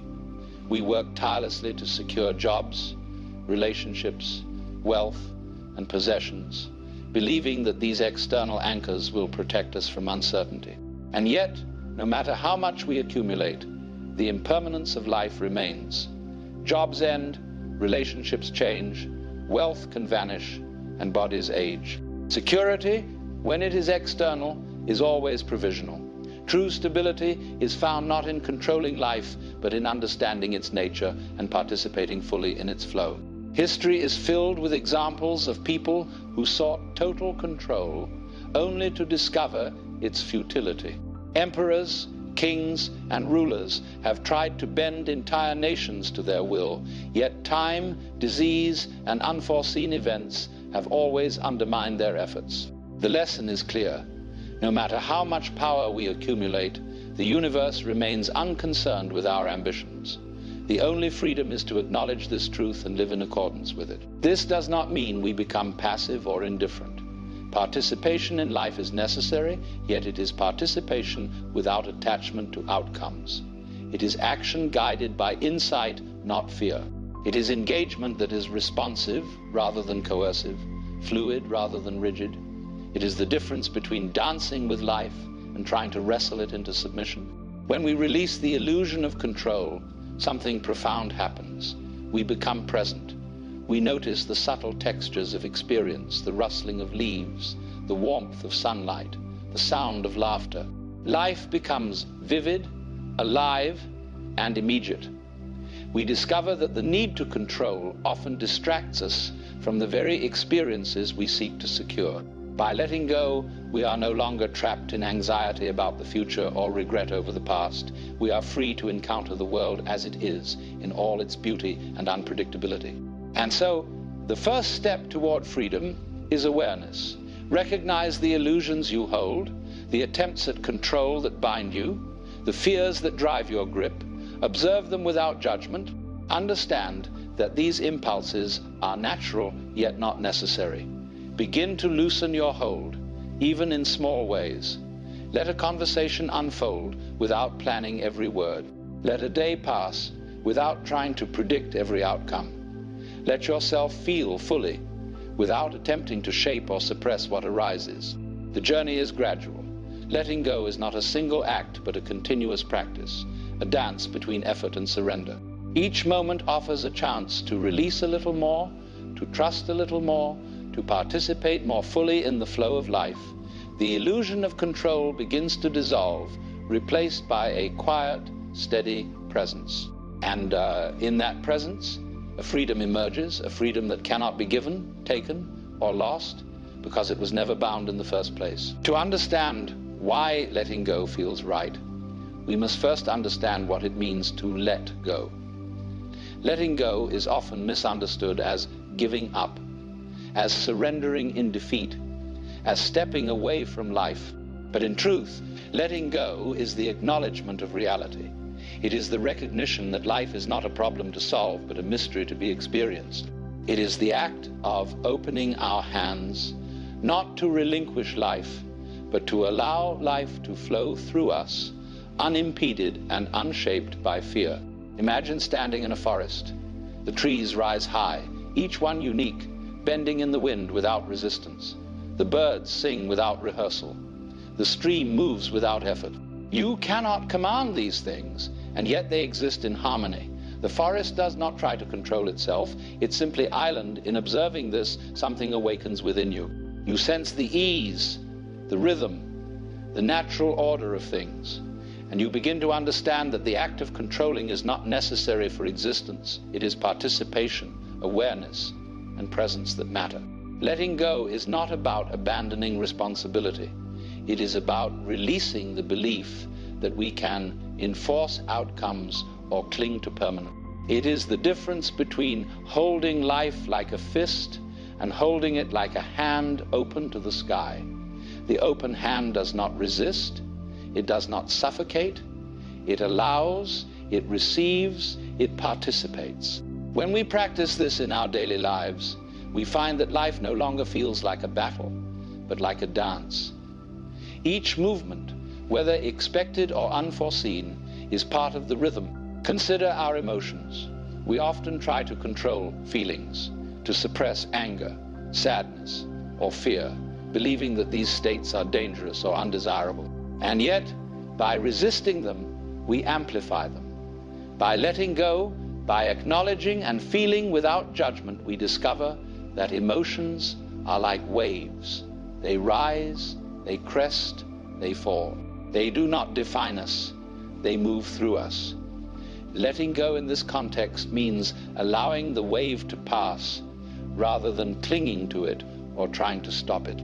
In relationships, letting go means allowing others to be themselves without attempting to mold them into our expectations. It means loving without possession, listening without trying to fix, and participating without attachment. The freedom that arises from this openness is profound. Relationships transform from battles of control into spaces of genuine connection, understanding, and mutual respect. The world often tempts us to control, to predict, to plan. Yet the universe operates according to principles far greater than our design. Storms will arrive, paths will change, and life will surprise us in ways we cannot anticipate. Letting go does not mean ignoring these events. It means meeting them with a mind unbound by fear, with a heart open to possibility. It is the conscious decision to engage fully while acknowledging the limits of our power. Why does letting go feel right? Because it aligns us with the natural order. When we stop fighting against what is, tension dissipates. The mind relaxes, the heart opens, and we experience a sense of spaciousness. There is a subtle joy in this surrender, a quiet delight that arises from the recognition that we are not in charge, and that this is not only acceptable, but beautiful. Imagine a bird learning to fly. It does not cling to the branch forever. At some point, it must leap, trusting its wings, trusting the air, trusting the process. Life, in this sense, is always asking us to take flight, to let go of the false safety of control, and to trust the journey. When we leap, we discover that the world supports us in ways we could not have imagined. We are carried, held, and guided by the flow of existence. Letting go also reveals the richness of the present moment. When we are no longer preoccupied with controlling the future or clinging to the past, we notice the subtleties of life, the laughter of a friend, the warmth of sunlight, the quiet rhythm of our own breath. Life, in all its simplicity and complexity, is fully present. And in being fully present, we discover a profound contentment that no amount of control can provide. The practice of letting go is continuous. It requires awareness, courage, and patience. Each day, we are presented with opportunities to release small grips, to loosen our hold, to trust more deeply. Over time, these small acts accumulate, transforming our experience of life. The illusion of control fades, replaced by a steady, gentle confidence in the flow of existence. In letting go, we find that life itself is enough. We do not need to manipulate, to engineer, or to dominate. The world is alive, vibrant, and unfolding in its own way. By surrendering the need to control, we participate in a dance far greater than ourselves. We discover freedom, joy, and an effortless presence that cannot be manufactured, only realized. So release. Release with trust, release with curiosity, release with love. Allow life to move through you, shaping and guiding you in ways your mind could never anticipate. In this letting go, you will find that you are not losing anything, you are gaining everything. A life lived fully, freely, and beautifully. There comes a point in nearly every life when faith in any form begins to crumble. It doesn't matter whether you call it faith in God, faith in people, faith in progress, or even faith in yourself. There comes a moment when all of it feels absurd, when the world appears to spin without reason, and you stand at the center wondering what on earth any of this is for. And you see, that is a very revealing place to arrive at, because the loss of faith is not the end of the spiritual journey. It is the beginning of it. We grow up believing that faith is something we must cling to, something we must protect from doubt like a fragile flame in a storm. But real faith does not need protection. Real faith is what remains when all beliefs have collapsed. For what you call belief is often only certainty dressed in spiritual clothing, and certainty is brittle, like glass. The moment life becomes unpredictable, it shatters. So what happens when your life stops making sense? When the things you trusted, religion, success, relationships, your very sense of purpose, seem hollow or even cruel. Most people panic. They rush to replace one belief with another. They switch religions, chase new philosophies, or drown themselves in distractions. But the wise do something very strange. They stop running. They stand still in the darkness and let the questions echo, because they know that doubt is not the enemy of faith. It is its purifier. You see, to lose faith is to lose the false ground on which you once stood. And that can feel like dying, because in a sense, it is. The self that you believed was secure, the one that thought it understood what life was, begins to dissolve. But what dies is not you. It is only the illusion that you ever knew what you were doing here. Faith, when it is real, is not a belief that things will be fine. It is the recognition that things already are fine, even when they appear chaotic. The universe is not obliged to make sense to the human mind. And the moment you stop demanding that it should, you begin to see that it is not senseless at all, it is simply vast. When we lose faith, what we are really losing is the idea that life should serve our understanding. We forget that the mind is not the master of life, but its expression. The mind is like a mirror, reflecting what appears before it. But we try to make it a sculptor, carving out meaning, demanding control, demanding permanence. And when reality refuses to conform, we call it meaningless. Yet the absurdity we feel is not in life itself, it is in our insistence that it must fit our definitions. Look carefully and you will see that every crisis of faith is an invitation to look without a map. And that is terrifying, because the map gives us the illusion of direction. We like to think we are on our way somewhere toward enlightenment, success, redemption. But what if the road itself is the destination? What if there is nowhere to arrive, nothing to prove, no cosmic verdict waiting at the end of time? The loss of faith strips away your idols one by one. It shows you that the gods you worshipped, your ideals, your philosophies, your achievements, were always carved from the same stone of thought. And when the stone cracks, you begin to see the emptiness beneath. That emptiness is not a void to fear. It is the space from which life itself emerges. When you lose faith, the ground beneath you disappears because it was never there to begin with. You realize that you have been walking on air the entire time. You begin to laugh, not because the situation is funny, but because you see how absurdly serious you've been about something that was never under your control. Life has never depended on your faith in it.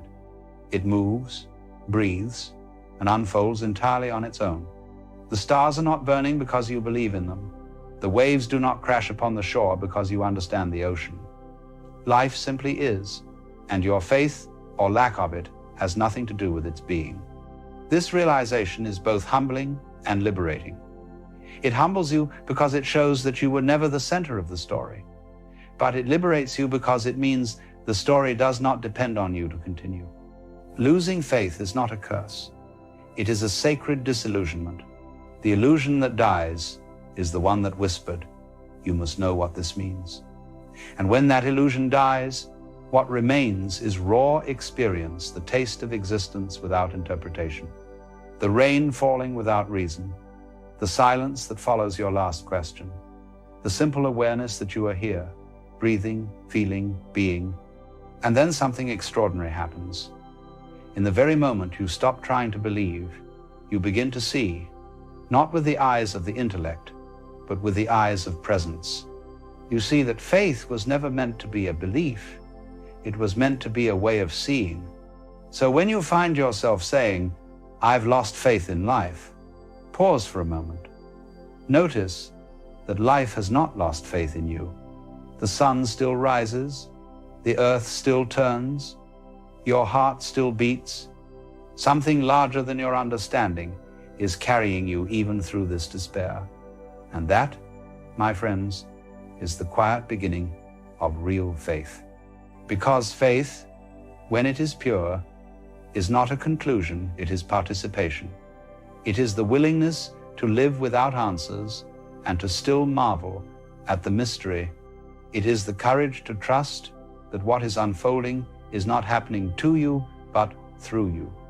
And when you reach that understanding, when you finally see that losing faith is the invitation to experience life without filters, you begin to see that what you called loss was only the breaking of a shell. Inside that shell, life itself has always been waiting, free, eternal, and complete. When you have truly lost faith, you are standing in a kind of spiritual silence. It is not comfortable at first. The mind screams for meaning. It wants the old symbols back, the gods, the promises, the goals. It wants the ground it used to walk upon. But silence, if you allow it, begins to reveal something extraordinary. You begin to sense that the meaning you were chasing was never out there waiting to be found. It was always in the act of looking itself. The very energy that drove you to seek purpose was the same pulse that creates suns and galaxies. You were never separated from meaning. You were meaning happening in human form. This is why despair can be such a sacred teacher. It is the gate through which the false self cannot pass. Every philosophy, every religion, every grand certainty eventually collapses under the weight of reality. Because life is too vast to fit inside a system of thought. And when your system collapses, you are not left with nothing, you are left with everything. You may have noticed that the people who seem most at peace are not those who have all the answers, but those who have stopped needing them. They laugh easily, they move freely, they are not anxious about being right. It's not that they've discovered some grand secret, it's that they have made peace with not knowing. They have learned to rest in the mystery instead of trying to solve it. You see, losing faith is not about losing your connection to life. It's about losing your illusion of separation. It's about realizing that life was never something happening to you, it was always happening as you. And when that realization dawns, it doesn't come as a thought. It comes as a feeling, a subtle warmth, a quiet recognition that you have always been home. Imagine a wave in the ocean, convinced that it is lost because it no longer feels the security of being near the shore. It forgets that it was never separate from the ocean in the first place. The wave cannot be lost because it is the ocean moving in form. You are that wave. The loss you feel is the ocean reminding you of what you are made of. When we lose faith, what actually happens is that the ego loses its foothold. The part of you that wanted life to serve its plans finally surrenders. You begin to see that life doesn't need your permission to unfold. And in that surrender, a space opens, a stillness that allows reality to be just as it is. That stillness is not apathy, it is awareness. Faith returns then, not as belief, but as trust. Not the trust that everything will go your way, but the trust that even when it doesn't, you are still a part of something immeasurably whole. It is like falling backward into the arms of the universe and discovering they were never not there. What you begin to realize is that life is not a riddle to be solved, but a song to be heard. You don't stand outside it, trying to decode the melody. You are one of the notes. The loss of faith becomes a deep listening, a return to the rhythm you had forgotten while trying so hard to understand the music. Look at a child playing in the sand. There is no agenda there, no doctrine, no search for purpose, and yet the play itself is full of purpose. Life in its purest form is self-fulfilling. The ocean waves not to reach the shore, but because waving is its nature.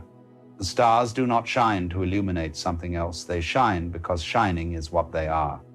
And when you understand this, you realize that you, too, are an expression of life being what it is. You begin to see that even your doubts, your losses, your long nights of the soul are part of that same dance. The darkness is not against the light, it defines it. Without doubt, faith would have no depth. Without loss, love would have no tenderness. Without death, life would have no urgency. Everything that frightened you was secretly working in your favor, shaping you into someone who could finally see without filters. And so the true purpose of faith is not to escape suffering, but to see through it, to look pain in the eyes and realize that even it belongs. When the rain falls, it doesn't ask whether it is doing the right thing. It simply falls. When the wind blows, it doesn't question its direction. It moves, because that is what wind does. And when you lose faith, you too are simply passing through a natural season of the soul. Every human being will face this moment in some form. The mystics called it the dark night. The philosophers called it existential despair. But in truth, it is the same event the moment life strips you bare of all false meanings so that you may encounter the real one. And what is the real one? It cannot be said. Because the moment you say it, you turn it into a concept. But you can feel it like a quiet hum beneath everything that happens.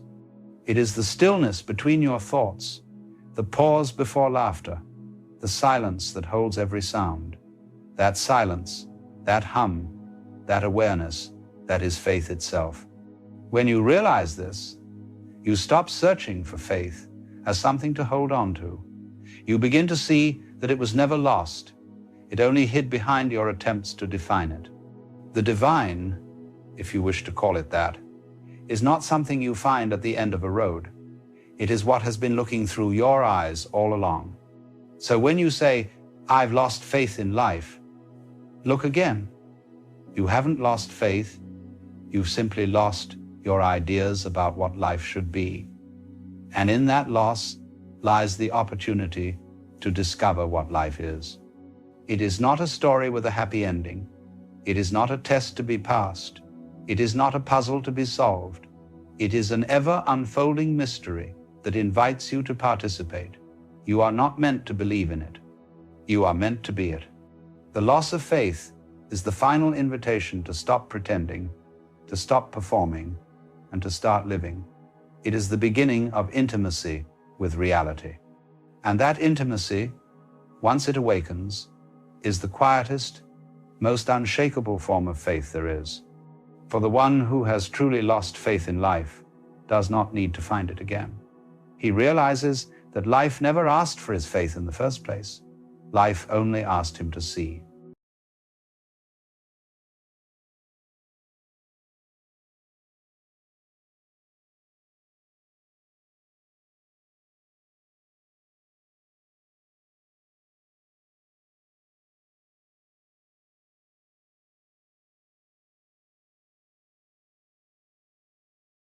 You know, there comes a moment in many people's lives when everything suddenly feels utterly pointless.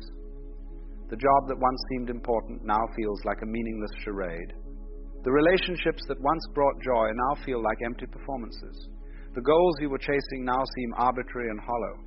And you look at your life and think, what's the point of any of this? Why am I doing what I'm doing? What does any of it matter? This is not depression, necessarily, though it might look like it from the outside. This is something much more interesting. This is what happens when you wake up from the collective dream, when you start to see through the game that everyone is playing, when the meaning that you borrowed from society begins to dissolve and you're left facing the raw question, what is the point? Now, most people respond to this feeling in one of two ways, and both are problematic. The first response is panic. They feel the pointlessness and immediately try to run from it, to distract themselves, to create new meanings, new goals, new purposes. They throw themselves into work, into relationships, into causes, into addictions, anything to avoid sitting with that uncomfortable feeling that nothing matters. The second response is resignation. They accept the pointlessness as a final truth and sink into a kind of nihilistic despair. If nothing matters, why do anything? Why get out of bed? Why engage with life at all? They become paralyzed by the very insight that could have freed them. But I want to suggest a third response, a response that's actually quite revolutionary. What if the feeling that everything is pointless is not a problem to be solved, but a doorway to be walked through? What if it's not the end of meaning, but the beginning of a much deeper kind of meaning? Let me explain what I mean. When you feel that everything is pointless, what you're really recognizing is that all the meanings you've been living by are invented. They're made up. They're stories that human beings have told themselves to make sense of existence. And there's nothing wrong with stories, but when you realize that they're just stories, that there's no cosmic necessity to any of them, something very important has happened. You've seen through the game. You've recognized that meaning is not found, it's created. And once you see this, you can never go back to the innocent belief that your job or your relationship or your cause has some inherent, absolute meaning. The spell is broken. And this feels pointless at first because you've lost the meanings you were borrowing from outside yourself. Society told you that success matters, that family matters, that progress matters, that leaving a legacy matters. And you believed it. You made these borrowed meanings your own and built your life around them. But now you've seen that these are just agreements, just collective stories that we've decided to take seriously. And once you see the arbitrary nature of these meanings, they lose their power over you. And yes, this creates a void, a sense of pointlessness. But this void is not the end, it's the beginning. You see, as long as you're living according to borrowed meanings, you're not really free. You're like an actor who's so identified with their role that they've forgotten their acting. You take the script seriously because you think it's real, because you think it matters in some absolute sense. But when you realize it's just a script, just a story, you're suddenly free to play the role differently, or to choose a different role entirely, or to write your own script. The feeling of pointlessness is the recognition of your freedom. It's the moment when you realize that you don't have to live according to anyone else's definitions of what matters. You're free to decide for yourself what's meaningful, what's worth doing, how you want to spend your brief time in this strange existence. But here's where most people make a mistake. They think that because nothing has inherent meaning, they now need to create meaning, to impose meaning on a meaningless universe. And so they go searching for their purpose, their passion, their mission. They think they need to figure out what their life is supposed to be about and then dedicate themselves to it. But this is just another trap. This is taking the feeling of pointlessness and trying to cover it up with a new story, a new meaning, a self-created purpose. And while this might work for a while, it's ultimately just another game, just another way of avoiding the deeper truth. The deeper truth is this: life doesn't need a point. Existence doesn't require justification. You don't need a reason to be here or a purpose to fulfill. The question, what's the point, is itself based on a misunderstanding, on the assumption that there should be a point, that meaning is something life owes you. But what if life is not a journey towards some goal, not a problem to be solved, not a story that needs a satisfying conclusion? What if life is more like music or dance? You don't listen to a symphony in order to reach the end. You don't dance in order to arrive somewhere. The point of music is the music itself. The point of dancing is the dancing itself. It's not going somewhere. It's already here, fully present in each moment. In the same way, the point of life is simply living, simply being, simply the experience of existence itself. Not for anything, not toward anything, but as an end in itself.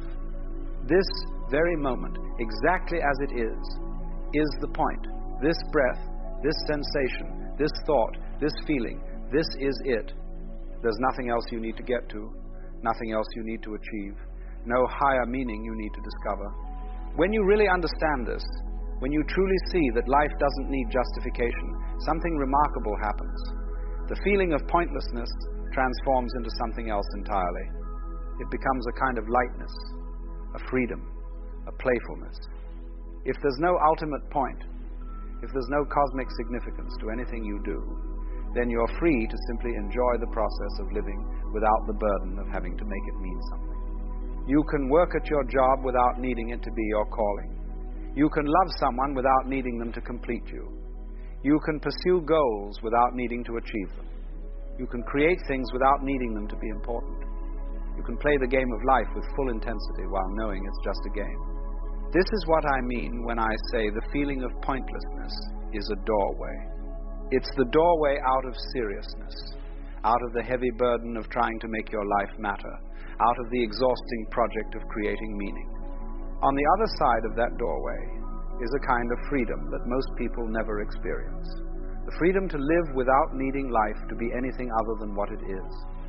Now, this doesn't mean you become passive or apathetic. Quite the opposite. When you're no longer burdened by the need to make everything meaningful, you're actually more free to engage fully with life. You can throw yourself into activities with complete abandon, not because they matter in some ultimate sense, but simply because they're what's happening, because they're the form that life is taking in this moment.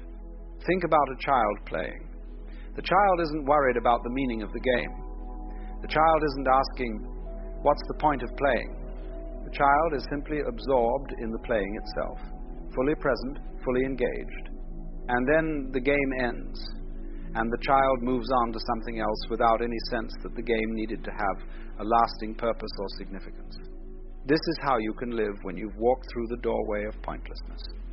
You can engage with life fully and passionately, and then let it go and move on to the next moment, the next game, the next experience.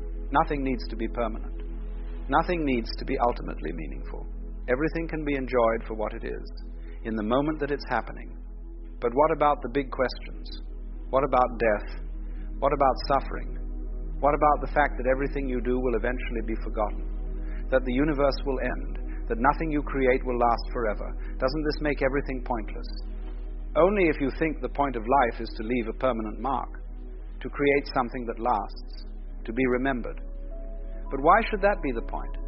The sunset is beautiful, and then it's gone. The flower blooms, and then it wilts.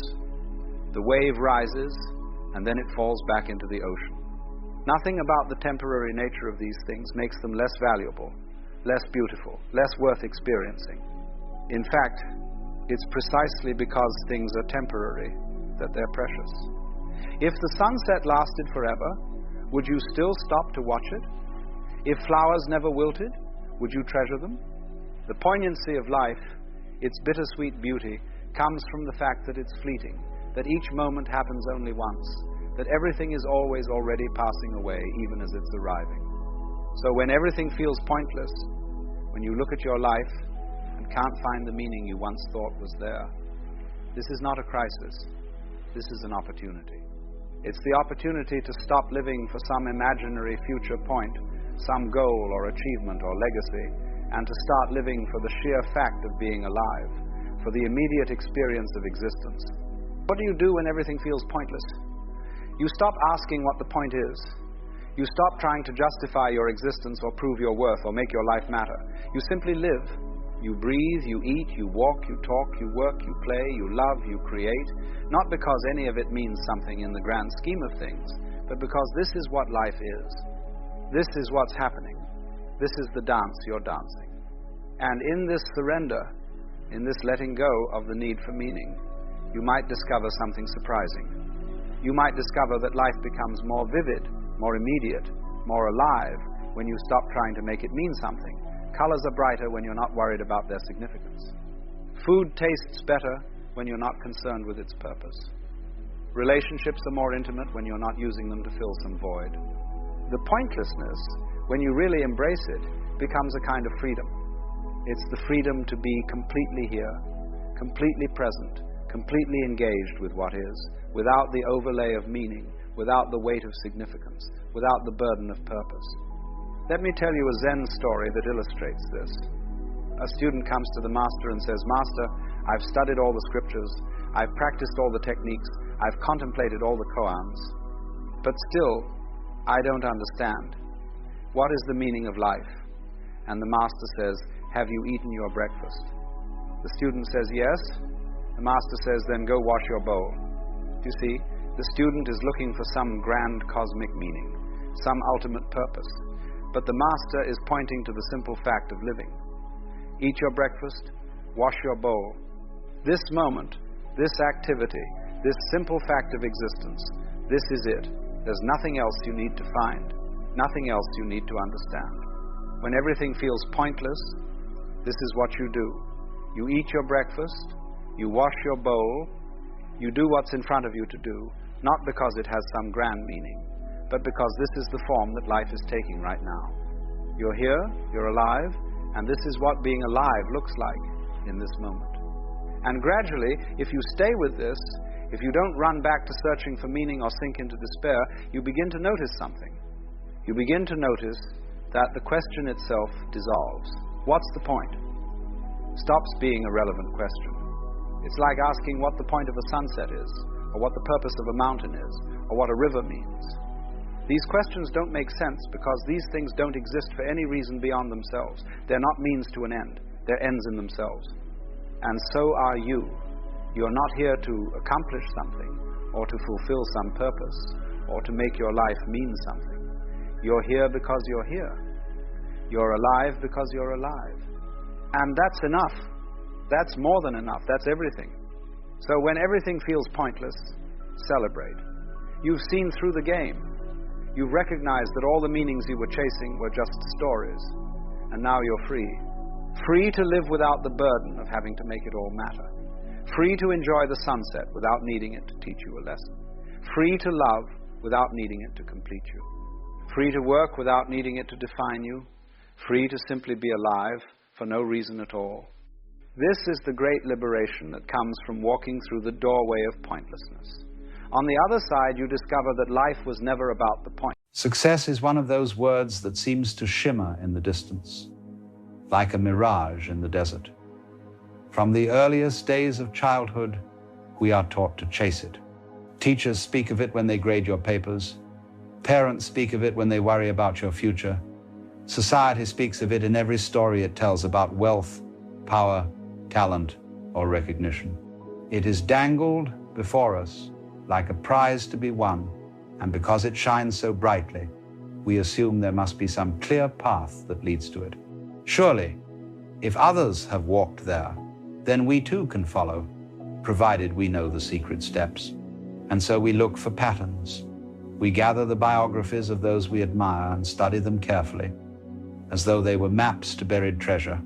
We count the hours they slept, the foods they ate, the routines they followed.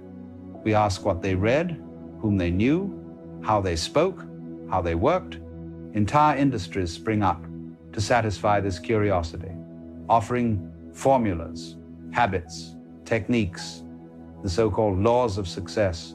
We devour them hungrily because we long for certainty, the assurance that if we follow the recipe exactly, we too will rise to the top. But when you pause to look more carefully, the picture begins to dissolve.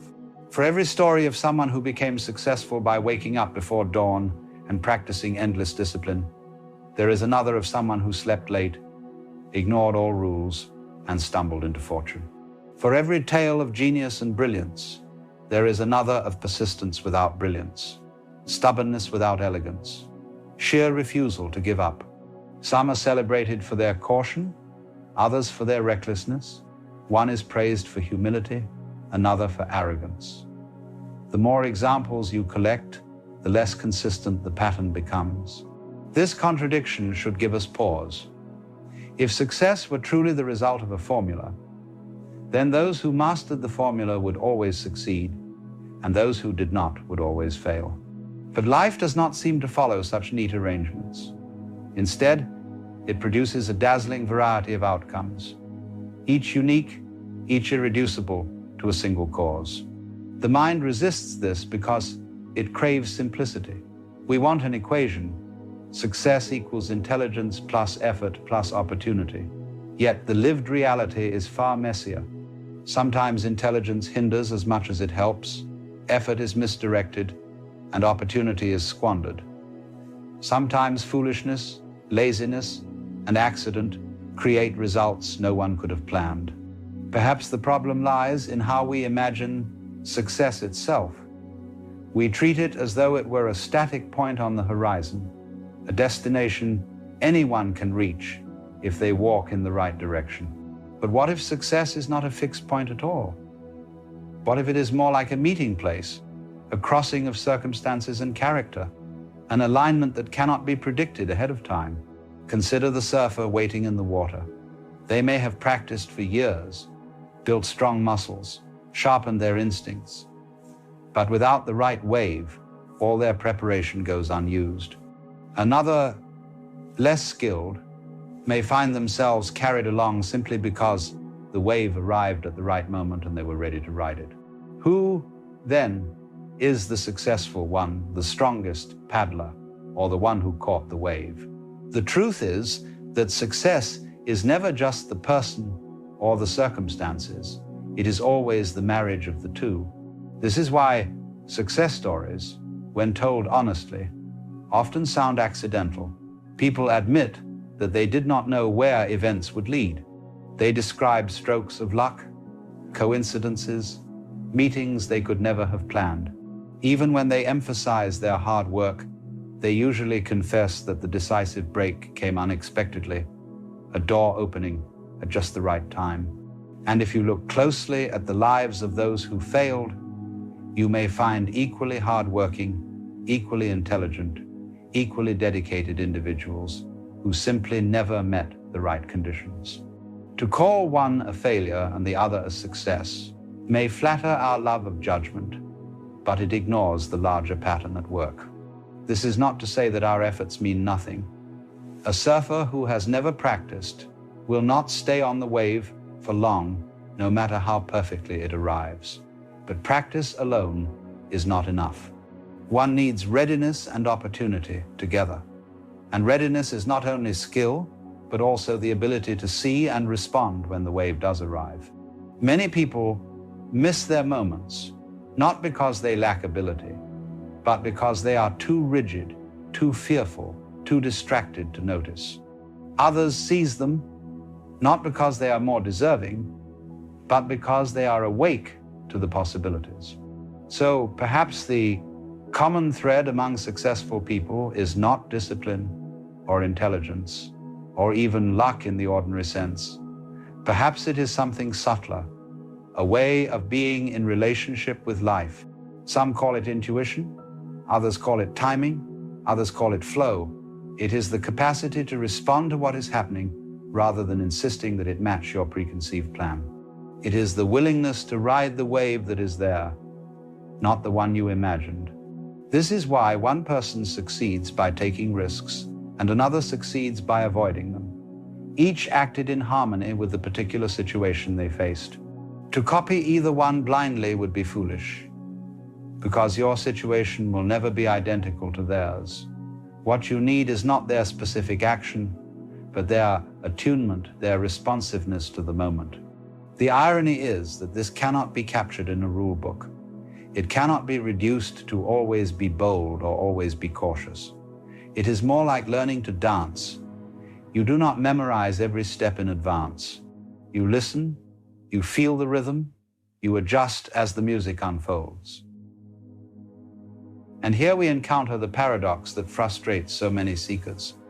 The only thing successful people truly have in common is that they are not following a formula at all. They are improvising, attuned to the moment, moving with life as it is, not as they wish it to be. This looks different in each case, and so it resists our desire for general rules.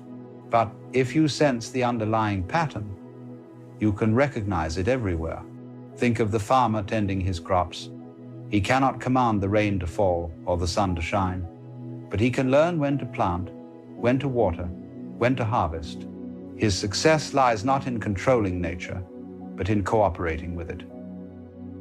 The same is true of the musician, who does not force the instrument but lets it sing, who knows that silence is as essential as sound, or the painter who does not impose rigidly on the canvas, but allows the colors to speak, to surprise. Each of these is a metaphor for life itself. We are not its masters, but its participants, and our flourishing depends on how gracefully we join the dance. What makes this so difficult is our craving for control. We do not like to admit that so much depends on forces beyond us. It makes us feel small, vulnerable, at the mercy of chance. And yet, when we look back on our lives, how many of the decisive moments were truly ours to command? Did we choose the family we were born into, the time and place, the teachers, the friends, the accidents, the encounters? Did we design the economy, the culture, the weather? All of these shaped our paths, and none were within our grasp. To call ourselves entirely self-made is to deny the obvious. And yet, to call ourselves powerless is also untrue, because at each juncture we still had to respond, to say yes or no, to act or to refrain. So the picture is more subtle. Success is not a formula, but neither is it pure accident. It is a dance between what the world offers and how we move with it. Those we call successful are simply those whose dance happened to fit the music at that moment. Some may dance wildly, others gracefully, but what matters is not the style, it is the alignment. This realization can be liberating because it frees us from the tyranny of imitation. If there is no universal formula, then there is no need to measure ourselves against the supposed rules of others. We need not rise at dawn if we are not morning people. We need not read 100 books a year if that is not our temperament. We need not copy the eccentricities of the genius or the routines of the millionaire. Instead, we can attend to our own moment, our own wave, our own dance. We can learn to be present, to listen, to trust the unfolding of life. And yet, this is also the hardest lesson to accept because it denies us the security we crave. We want guarantees, and life offers none. We want permanence, and life is change. The mountain of success we dream of climbing keeps shifting its shape. And so, perhaps the first step toward genuine freedom is to let go of the need for certainty, and instead to find peace in the improvisation itself. If the first realization is that success does not follow a fixed formula, the second is that the only common thread lies deeper than traits or habits. For when you look closely at those we call successful, you see not sameness but difference. Each has moved in a way unique to themselves, and yet there is something subtle that connects them. It is not what they do, but how they are. It is not the content of their lives, but the quality of their relationship to life itself. You might notice this in the way they speak about their journeys. They often describe a kind of responsiveness, a willingness to take the step that appeared, even when it was unexpected. They do not seem as rigidly attached to a plan as those who remain stuck. They may have goals, yes, but they hold them lightly, ready to pivot when the world reveals a new opening. There is a quality of attention, of being present to the unfolding moment, that allows them to move with the current rather than against it. Consider how rivers flow. They wind, they twist, they change direction when they meet a rock, and yet they always find their way to the sea.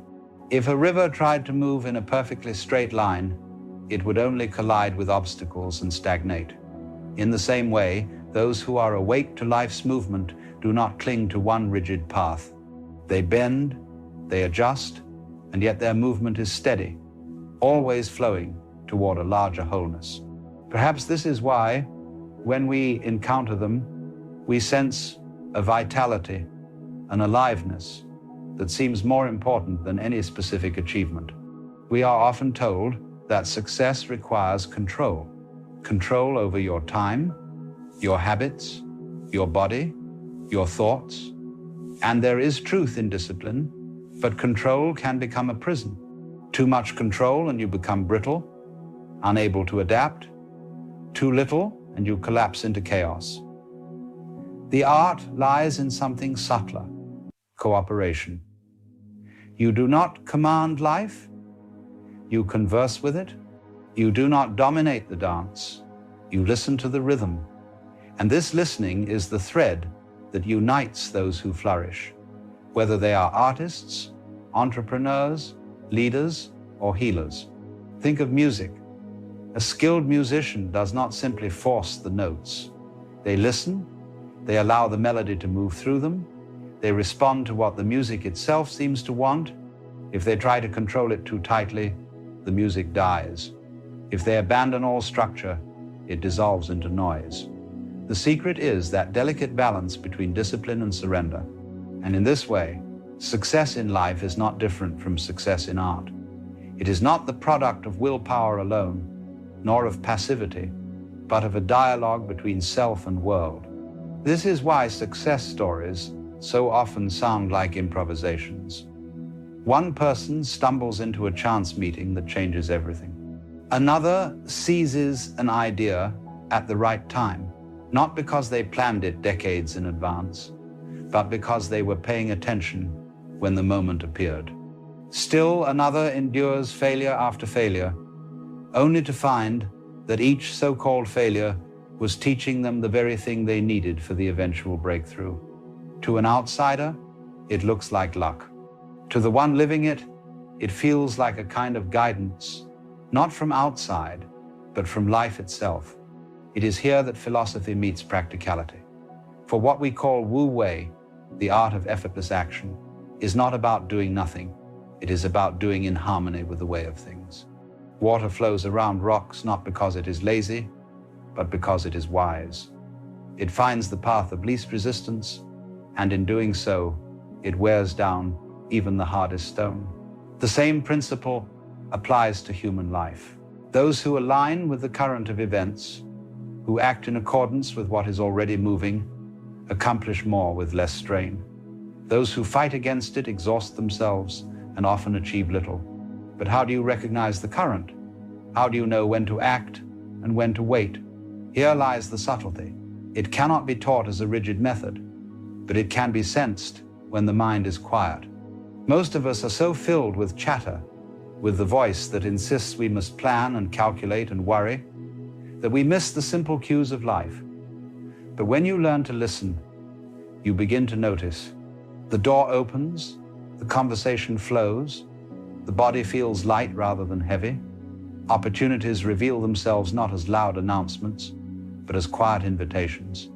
To respond to them requires trust. Trust that life is not your enemy, that the unfolding of events has its own rhythm in which you belong. This trust is the one quality that seems to unite those who flourish.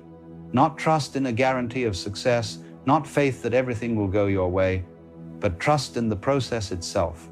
They do not cling desperately to outcomes, because they know outcomes are never certain. They do not measure every step against a rigid ideal, because they know ideals are only stories. Instead, they enter fully into the play of life, knowing that even setbacks have their place. Even losses are part of the rhythm. Think of a child playing a game. The child does not demand that the game always go their way. They delight in the surprises, the risks, even the falls. They know that the play is the point, not the outcome. Somewhere along the way, adults forget this. We become serious, anxious, convinced that every step must be managed and controlled. But the childlike quality of play is what allows true responsiveness. And so those who succeed often seem to retain some trace of that playfulness, that openness to surprise. There is another way to see this. Imagine life as a great theater, with each of us an actor upon the stage. Some of us spend all our time worrying about the script, trying to memorize lines, fearing that we will forget. Others allow themselves to improvise, to trust that the play itself will carry them, that the other actors, the stage, the story, will all contribute. The play is never entirely in your hands, but you are never entirely powerless either. Your role is to play your part fully, to give yourself to the performance without clinging to how it must end. And what is success in this theater? It is not necessarily applause, nor fame, nor wealth. It is the quality of the performance itself, the aliveness with which it is given. Some roles are grand, others small, but all are part of the same play. And those who succeed are those who inhabit their role fully, who do not wish to be someone else, who give themselves to the moment with sincerity and joy. This is why, when you strip away the outer details, the only thing successful people have in common is this aliveness, this presence. They are not sleepwalking through their days, clinging to old patterns, resisting what island. They are awake, they are here. And because they are here, they can meet life as it comes, rather than as they wish it were.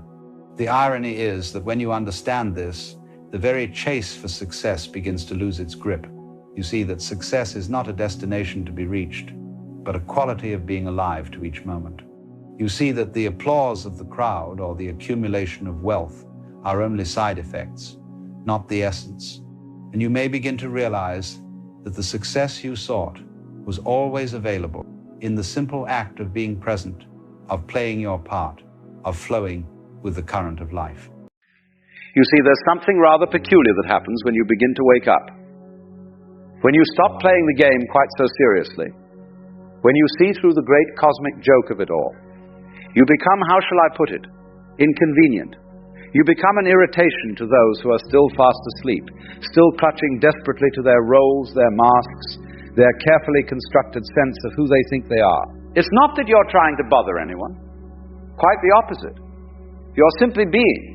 You're breathing. You're walking through life with a certain lightness, a certain freedom. But that very freedom, that very peace you carry, it disturbs something in others. It rattles their cages. And they don't even know why. Have you noticed this? You walk into a room, perfectly calm, perfectly friendly, and someone looks at you as if you've just insulted their entire family. You haven't said a word. You haven't done anything wrong. But your very presence seems to set off some invisible alarm in their nervous system. What's happening here? Why does your peace make them so uncomfortable? Why does your refusal to play the social games cause such strange reactions? Well, let me tell you what's really going on. When you awaken, when you see through the illusion of the separate self, when you stop identifying with the ego and all its desperate demands, you become a mirror. And mirrors, as you know, can be terribly uncomfortable things. They show people what they don't want to see. Not because you're judging them, not because you're trying to make them feel bad, but simply because you exist in a different way now. You're not playing by the old rules. And that makes the ego in others very, very nervous. So let's talk about the 5 ways people's egos will react to your awakening. Not so you can feel superior, mind you. That would just be your own ego sneaking back in through the side door. But so you can understand what's happening. So you can respond with compassion instead of confusion. So you can continue to walk your path without being thrown off by these reactions. When you stop defending yourself, when you stop justifying your choices, when you simply say no without a paragraph of reasons, something strange happens. People get upset. They demand explanations. They want you to prove that you have a good reason for living the way you live. You see, the ego loves to judge. It loves to evaluate, to measure, to determine whether someone else's choices meet its approval. And when you refuse to play this game, when you don't offer your life up for inspection, the ego feels robbed. It feels as though you're being rude, unfair, even arrogant. But here's the thing. You don't owe anyone an explanation for your existence. You don't need permission to be. You don't have to justify your peace, your choices, your way of moving through the world. When you're asleep, you probably spent enormous amounts of energy trying to make others understand you, trying to prove that you were living correctly. But now you've seen through that trap.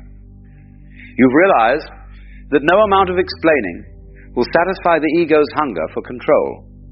So what happens? People get irritated. They accuse you of thinking you're better than them. They say you've become distant, cold, difficult to reach. But you haven't changed in the way they think. You simply stopped performing. You stopped auditioning for a role in their drama. And the beautiful thing is, you don't need to argue about it. You don't need to defend your refusal to defend yourself. You simply smile, perhaps, and go about your business, like water flowing around a rock. The rock can complain all it wants, but the water just keeps flowing. Number 2, they will test you to see if you're real. This is a curious one. When people sense that you've found something, some kind of peace or clarity they haven't found, they often can't resist testing it. It's like when you tell someone you're not bothered by something, and they immediately try to bother you about that very thing. They poke, they prod, they say things designed to get a reaction. Why do they do this? Because the ego in them wants to prove that you're just pretending. It wants to show that underneath your calm exterior, you're just as anxious, just as reactive, just as trapped as they are. If they can get you to break, to lose your composure, to snake back at them, then they can dismiss what you represent. They can go back to sleep feeling justified. You might find people bringing up old arguments, mentioning things they know used to upset you, creating situations designed to push your buttons. A colleague at work might suddenly start criticizing everything you do. A family member might bring up that one topic they know always started fights. A friend might make comments about how you've changed, how you're not fun anymore, how you take yourself too seriously, or not seriously enough. And here's what's marvelous about this. If you react, if you get defensive or angry or upset, their ego wins. It gets to say, see, I knew it, you're not really at peace, you're just putting on an act. But if you don't react, if you remain calm and present, their ego gets even more irritated. Because now it can't dismiss you. Now it has to face the possibility that what you have might be real. So what do? You let them test. You let them poke and prod, not because you're trying to prove anything, but because you genuinely aren't bothered anymore. You've seen through the dream. You know that their testing is just their own fear speaking, their own ego trying to protect itself from the possibility of change. Number 3, they will gossip and create stories about you. When you stop participating in the constant drama of social life, when you stop gossiping, stop complaining, stop playing the games of alliance and betrayal, something interesting happens. You become a subject of gossip yourself. People will create stories about you. They'll say you think you're better than everyone else. They'll say you've become strange, disconnected, too spiritual, not grounded. They'll wonder what's wrong with you, what happened to make you so different. And they'll discuss all of this behind your back, weaving theories and explanations for your behavior. Why does this happen? Because the ego needs to make sense of things. When someone steps outside the usual patterns, the ego in others becomes uncomfortable. It needs to categorize, to label, to put you in a box it can understand. And if it can't find a box that fits, it will create one. Usually a box that makes you seem flawed, or foolish, or misguided in some way. You might hear through others that people are saying you've had some kind of breakdown, or that you're going through a phase, or that you've joined some weird spiritual cult. The stories will vary, but they'll all have one thing in common. They'll all be attempts to explain away what's happening with you in a way that protects their own worldview. And here's the thing. You cannot stop this. You cannot control what others say about you. If you try, if you go around defending yourself, correcting the stories, setting the record straight, You'll exhaust yourself. You'll be pulled right back into the drama you've been trying to step away from. The awakened response is to let them talk. Let them create their stories. Let them gossip and theorize and worry about you if they want to. Their stories have nothing to do with you anyway. Their stories about their own fears, their own resistance to change, their own unwillingness to question the game they're playing. As they say, what others think of you is none of your business. And it really isn't. You are not the character in their story. You are simply you, walking your path, being present, living with awareness. The rest is just noise. Number 4. They will try to pull you back into old patterns. This one can be particularly tricky, especially with people you've known for a long time. Family members, old friends, people who knew you before you woke up. They remember the old you. The you who played the games, who got upset about the things they got upset about, who participated in all the usual dramas. And now you've changed. You don't react the same way. You don't get pulled into the same arguments. You don't play your old role in the family dynamic or the social group.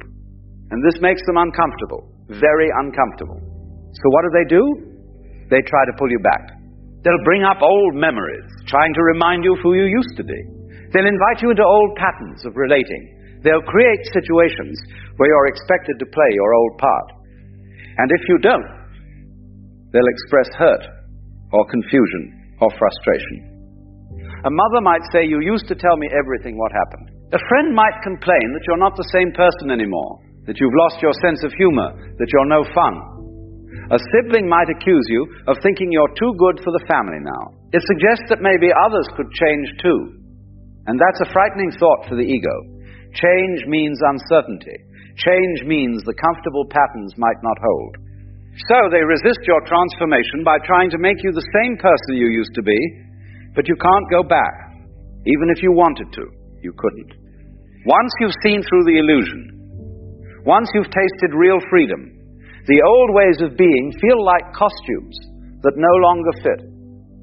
You can love these people. You can be kind to them. You can spend time with them. But you cannot pretend to be someone you're not anymore just to make them comfortable. So what do? You remain present. You remain loving. But you don't take the bait. When they try to pull you into an old argument, you don't argue. When they try to make you feel guilty for changing, you don't defend yourself. You simply are who you are now, and you trust that either they'll adjust to this new way of relating, or they won't. And either way, you continue on your path. Number 5. They will feel uncomfortable in your presence.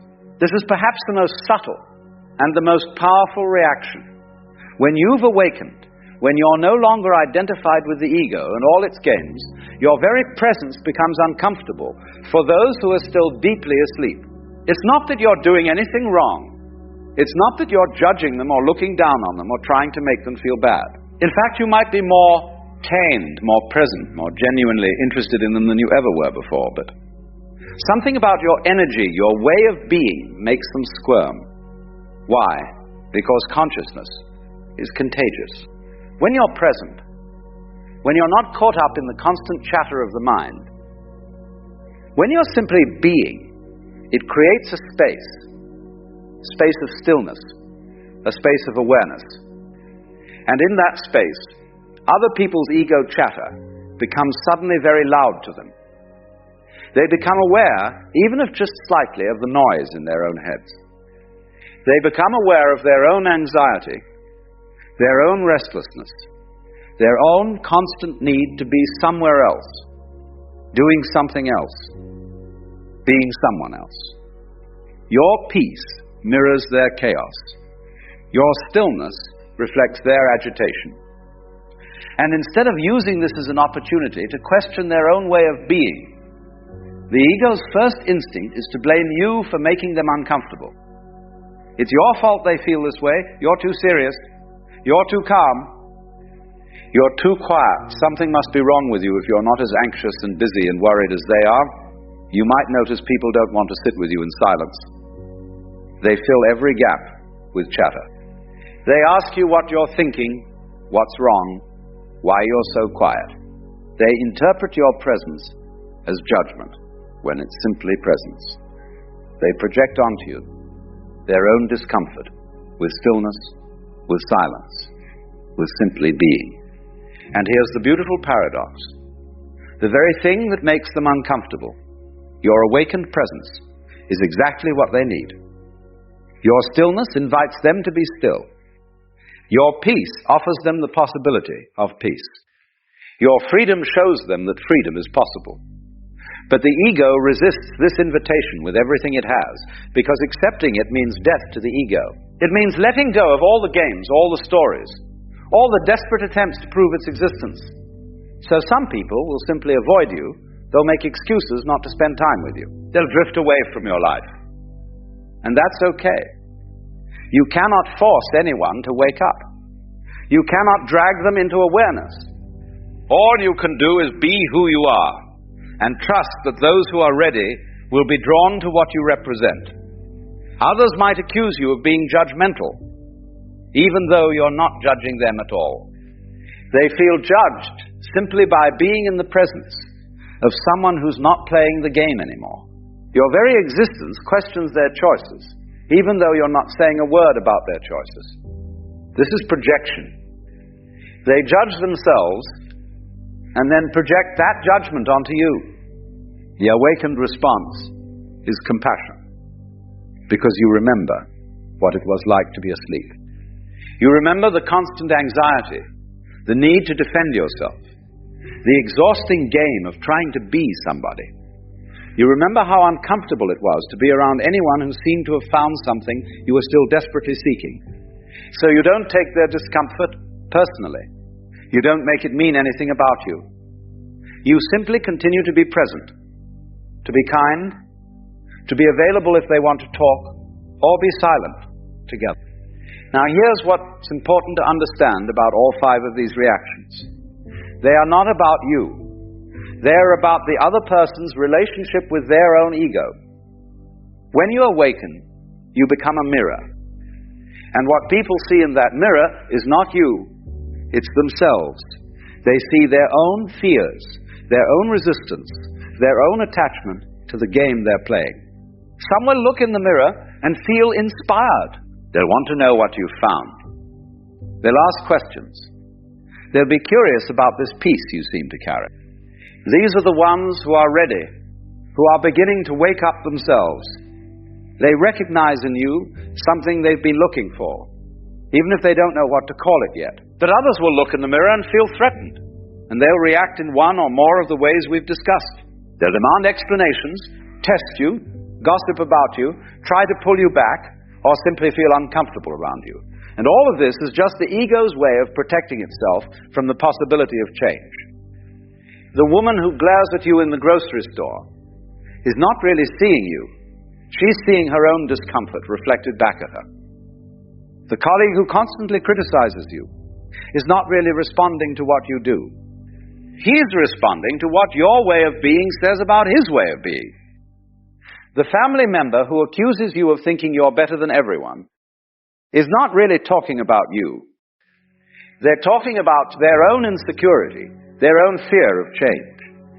Second, you remain compassionate, because you know that being asleep is suffering. You know what it's like to be trapped in the ego's games, to feel that constant low-grade anxiety, to always be defending yourself against some imagined threat. So when people react to you in these ways, you see it for what it is. Cry for help. A desperate attempt to maintain the only sense of self they know. Third, you don't dim your light to make others comfortable. This is crucial. You might be tempted, out of kindness, to go back to playing some of the old games, to pretend you're still asleep, just to fit in, just to avoid making waves. But this doesn't serve anyone. Your light, your awakened presence, is a gift to the world, even when it makes people uncomfortable, especially when it makes people uncomfortable, because that discomfort is the first step toward questioning, toward waking up. Fourth, you trust the process. You understand that awakening is not something you can give to anyone else. They have to find it themselves. Your job is not to wake anyone up. Your job is simply to be awake yourself. And in being awake, in living from that place of presence and peace, you offer a possibility. You show that another way is available. What others do with that possibility is up to them. And fifth, you keep your sense of humor about the whole thing. 'Cause really, isn't it rather funny? The great cosmic joke of it all. Here we are, consciousness pretending to be separate individuals, egos fighting with other egos, all of us forgetting that we're the same thing, looking at itself through different eyes. When you see this, when you really get the joke, you can't help but laugh. Not at others, but with them. Because we're all in this ridiculous play together. You see, the irritation people feel is not a problem to be solved. It's part of the process. It's part of how awakening spreads. One person wakes up, and their presence creates ripples. Some people surf those ripples toward their own awakening. Others resist them, build walls against them, pretend they don't feel them. But the ripples continue. The presence continues. The light continues to shine. And here's the final secret. The more you stop caring about these reactions, the more effective your presence becomes. When you're trying to prove something, trying to convince others, trying to make them see, you're still caught in the ego game. But when you simply are, when you live your life with presence and peace without any agenda, without any need for others to understand or approve, that's when the real magic happens. Because then you're not playing the game at all. You're not trying to win. You're not defending yourself. You're not even trying to wake anyone up. You're just being. And being is the most powerful thing in the world. Being is what the ego cannot withstand. Being is what gradually dissolves all the games, all the stories, all the desperate attempts to be somebody special. So let them react. Let them demand explanations. Let them test you. Let them gossip. Let them try to pull you back. Let them feel uncomfortable. It's all part of the dance. It's all part of the play. And you just keep being present, aware, free. You walk through the world like water through rocks, like wind through trees, like light through darkness. Not forcing anything, not resisting anything. Simply flowing, simply being. And in that simple being, you offer the most powerful teaching of all. The teaching that has no words. The teaching that cannot be explained. The teaching that irritates every ego it encounters because it shows, without saying a word, that the emperor has no clothes. That the game we're all playing is just a game. That underneath all the roles and masks and stories, there is simply this. This presence, this awareness, this being. And that, my friends, is quite enough. You threw yourself into these games with complete conviction. You were absolutely the cowboy, totally the mother serving imaginatively cookers. But you never forgot, not really, that it was play. The moment your mother called you for dinner, you dropped the role without a second thought. You didn't cling to being the cowboy. You didn't suffer an identity crisis when the game ended. But somewhere along the way, we forgot how to play. We became what I call method actors in the theater of life. We got so absorbed in our roles that we forgot we were acting. We started believing that we really are the banker, the housewife, the success, the failure.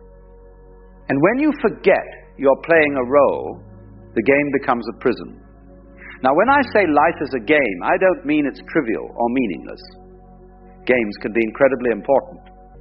He plays with intensity, with passion, with everything he's got. But he maintains what we might call a light touch. The first rule of this cosmic game is perhaps the most startling. You are not who you think you are. The person you call by your name, with your particular history, your specific worries and dreams, that's just your character in the game. It's a mask. A role you're playing so convincingly that you fooled even yourself. But who is the real you? Ah, that's where it gets interesting. The real you is the player, not the character. You are the awareness that can observe thoughts, feelings, sensations. You are the space in which all experiences arise and dissolve. You are, if you will, the stage on which the entire drama unfolds. Once you see this, really see it, the game changes completely. You realize you've been like an actor who got so lost in his role that he forgot he could take off the costume and go home. Suddenly you remember, you are not trapped in the character. You can play it skillfully, enjoy it thoroughly, but you don't have to be imprisoned by it. Here's another rule that most players miss entirely. The game has no final winning condition. There is no ultimate prize, no finish line where you can finally declare victory and retire. The whole point of the game is the playing itself. We've been taught to think of life as a journey, with a destination. But it's much more like music or dancing. You don't dance to get to a particular spot on the floor. You don't listen to a symphony to get to the final note. The meaning is in the movement, in the flowing, in the playing. But we've turned life into a race. We rush through childhood to get to adulthood. We hurry through school to get to our careers. We work frantically to reach retirement. And then we sit in our rocking chairs, wondering where it all went. We were so busy trying to get somewhere else that we missed the only place we ever actually were, which is here, now, in this moment. The game is always happening now. Not tomorrow when you'll be happier, not yesterday when things were better, but right now. This is the only time the game is actually being played. Yet most of us are like people at a concert who spend the entire performance reading the program notes, trying to figure out what's coming next instead of listening to the music that's playing right now. Another fascinating aspect of this game is that it's completely rigged in your favor. How's that? Well, no matter what happens to you, no matter what role you find yourself playing, you can't actually lose. Because you are not just your character. You are the entire game itself. Think of it this way. In a dream, you might be chased by a monster, and it feels terrifying. But when you wake up, you realize you were both the one being chased and the monster doing the chasing. You were the entire dream. In the same way, you are not just one player in the cosmic game. You are the game playing itself. This might sound like mystical nonsense, but consider this. Every person who irritates you, every situation that challenges you, they're all part of your experience. They exist in your awareness. In a very real sense, the entire universe as you know it is happening inside your consciousness. You are not a small separate being struggling in a hostile world. You are the world, looking at itself through the eyes of what you call you. Once you get this joke, and it is a cosmic joke of the highest order, your whole approach to living changes. You stop taking everything so personally. When someone criticizes you, instead of getting defensive, you might think, here's the universe playing the role of the critic. How interesting. What can I learn from this performance? When you're facing a difficult situation, instead of asking, why is this happening to me? You might ask, why am I happening to this? Because if you are the entire game, then you are not the victim of circumstances. You are circumstances, appearing to yourself as challenges to make the game interesting. Now let me address something important. This doesn't mean you become passive or indifferent. Far from it. When you know you're playing a game, you can play it with tremendous skill and enthusiasm. You can care deeply about your moves while not being devastated, if they don't work out perfectly. You can love fully while not being destroyed, if that love isn't returned. You can work passionately while not being crushed, if your efforts don't immediately succeed. The secret is what I call playing with a light touch. It's like being a great jazz musician. You know the basic structure of the song, but you're always ready to improvise. You respond to what the other musicians are doing. You don't try to force the music into some predetermined pattern. You flow with it, play with it, dance with it. Most people approach life like they're playing classical music with a very strict conductor. Every note must be exactly as written. There's no room for spontaneity, no space for creativity. But life is much more like jazz. The basic rhythm is there, but within that rhythm, infinite possibilities exist for improvisation and play. Here's one of the most liberating rules of the game. You don't have to be consistent. You are under no obligation to be the same person you were 5 minutes ago. The character you've been playing, with all its limitations and problems, is not a permanent fixture. It's more like clothing you can change. We spend so much energy defending our self-image, protecting our reputation, maintaining our personality. But what if you could be anyone you choose to be in each moment? What if instead of being trapped by your past, you could reinvent yourself constantly, not in a crazy, unstable way, but in a fluid, creative way that allows you to respond freshly to each situation? Children do this naturally. One moment they're a princess, the next they're a dragon, then they're a race car driver. They don't worry about consistency. They don't think, but wait, yesterday I was a princess, so I can't be a dragon today. And here's the beautiful thing. Every person you meet is you, wearing a different mask, playing a different role.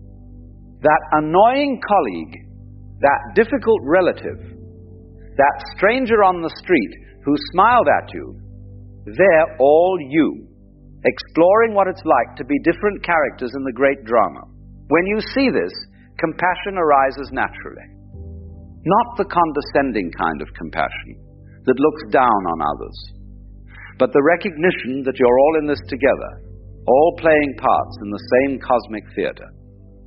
This doesn't mean everyone is the same on the surface level.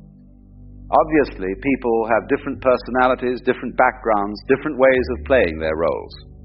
But at the deepest level, the awareness looking out through their eyes is the same awareness looking out through yours.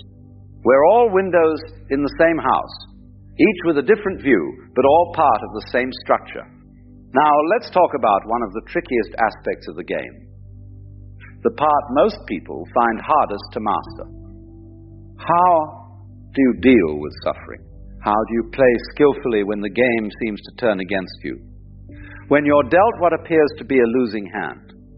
The first thing to understand is that suffering is not the same as pain. Pain is natural, inevitable. If you stub your toe, it hurts. If someone you love dies, you grieve. These are simply part of the human experience, part of what makes the game interesting and complete. But suffering, that's different. Suffering is the story we tell ourselves about the pain. It's the resistance to what's happening, the demand that life be different than it is. Pain says, this hurts. Suffering says, this shouldn't be happening. It's unfair. It means something terrible about me or my future. When you understand this distinction, you can learn to experience pain without adding the extra layer of suffering. You can feel sadness without the story that you should be happy. You can face challenges without the narrative that you're a victim. You can encounter setbacks without the drama that your life is ruined. Think of it like weather. Sometimes it rains, sometimes it shines. The sky doesn't resist the rain or cling to the sunshine. It simply allows whatever weather is happening to happen. You can approach your inner weather the same way. Sometimes you'll feel joyful, sometimes sad, sometimes confused, sometimes clear. None of these states are permanent. They're all just part of the changing weather of consciousness. Here's another game rule that can save you enormous amounts of energy. You don't have to have an opinion about everything. You don't have to judge every experience as good or bad, right or wrong. Sometimes you can simply say, how interesting, and leave it at that. We've been trained to constantly evaluate, to always be deciding whether we like or dislike what's happening. But this constant judging is exhausting. It's like being a critic who can't simply enjoy a movie because they're too busy analyzing every scene. Sometimes you can just watch, just experience, just be present, without needing to have a position about it all. The master player learns to hold their opinions lightly. They might have preferences, but they don't cling to them. They can enjoy their favorite food without being upset when it's not available. The moment you think you have it all figured out, life will throw you a curveball. The moment you get comfortable with your role, circumstances will invite you to play a different part. Instead of resisting these surprises, you can learn to welcome them. They keep the game interesting. Imagine playing chess with someone who always made the same moves, or watching a movie where you knew exactly what would happen next. How boring would that be? The surprises, the plot twists, the unexpected turns, these are what make life an adventure rather than a tedious routine. When you stop needing to control every detail, when you develop what we might call a taste for surprise, you begin to find life endlessly fascinating rather than constantly frustrating. Now, one of the most liberating discoveries you can make about this game is that there are no real mistakes, only experiences. What you call failures are just experiments that didn't work out as expected. What you call successes are experiments that exceeded your expectations. But they're all just data points in the grand experiment of being human.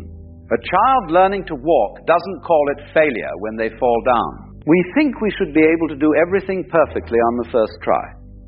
We think mistakes are signs of inadequacy rather than natural parts of the learning process. We turn every stumble into evidence that we're somehow deficient. What if you could approach your whole life with the same attitude that child has toward learning to walk? What if every mistake was just information? Every failure, just feedback? How much lighter would you feel if you weren't carrying around all that self-judgment about your imperfect performance? Here's something else about this game that might surprise you. The best players are often the ones who appear to be playing the least. They move through life with a kind of effortless ease, not because they don't care, but because they've learned to work with the natural flow rather than against it. It's like the difference between swimming upstream and floating downstream. Both require skill, but one is exhausting while the other is energizing. When you understand the currents of life, when you learn to read the patterns of existence, you can accomplish much more with much less effort. This doesn't mean being lazy or passive. It means being intelligent about when to act and when to wait, when to push and when to yield. It means developing what the Chinese call Wu Wei, which is often translated as non-action, but really means action that is perfectly appropriate to the situation, like water flowing around rocks in a stream. Water doesn't try to fight the rock. It simply flows around it, and in doing so, it gradually wears the rock away. This is the power of the gentle approach, the light touch. The skillful player who understands that force is rarely the answer to life's challenges. Another crucial aspect of mastering this game is learning to play multiple roles simultaneously, without getting confused about which is which. Abunabhausen anamnukal babel. You hear of a point of masteral, and from Bukabal of the Psalms is Tilaza. Each role has its own requirements, its own costume, its own way of being. The skillful player can move fluidly between these roles without losing their center. They can be tough in business negotiations and tender with their children. They can be a student in one context and a teacher in another. They don't get stuck in any single identity. Most people make the mistake of trying to be the same person in every situation. They think authenticity means never changing, never adapting. But real authenticity is being appropriate to each moment, each relationship, each context. It's like being a skilled actor who can play many parts convincingly, because they understand the deeper truth that connects all roles. Now let me tell you about one of the most profound discoveries you can make about this game. The rules are not fixed. They can change, and often do, based on how you choose to play.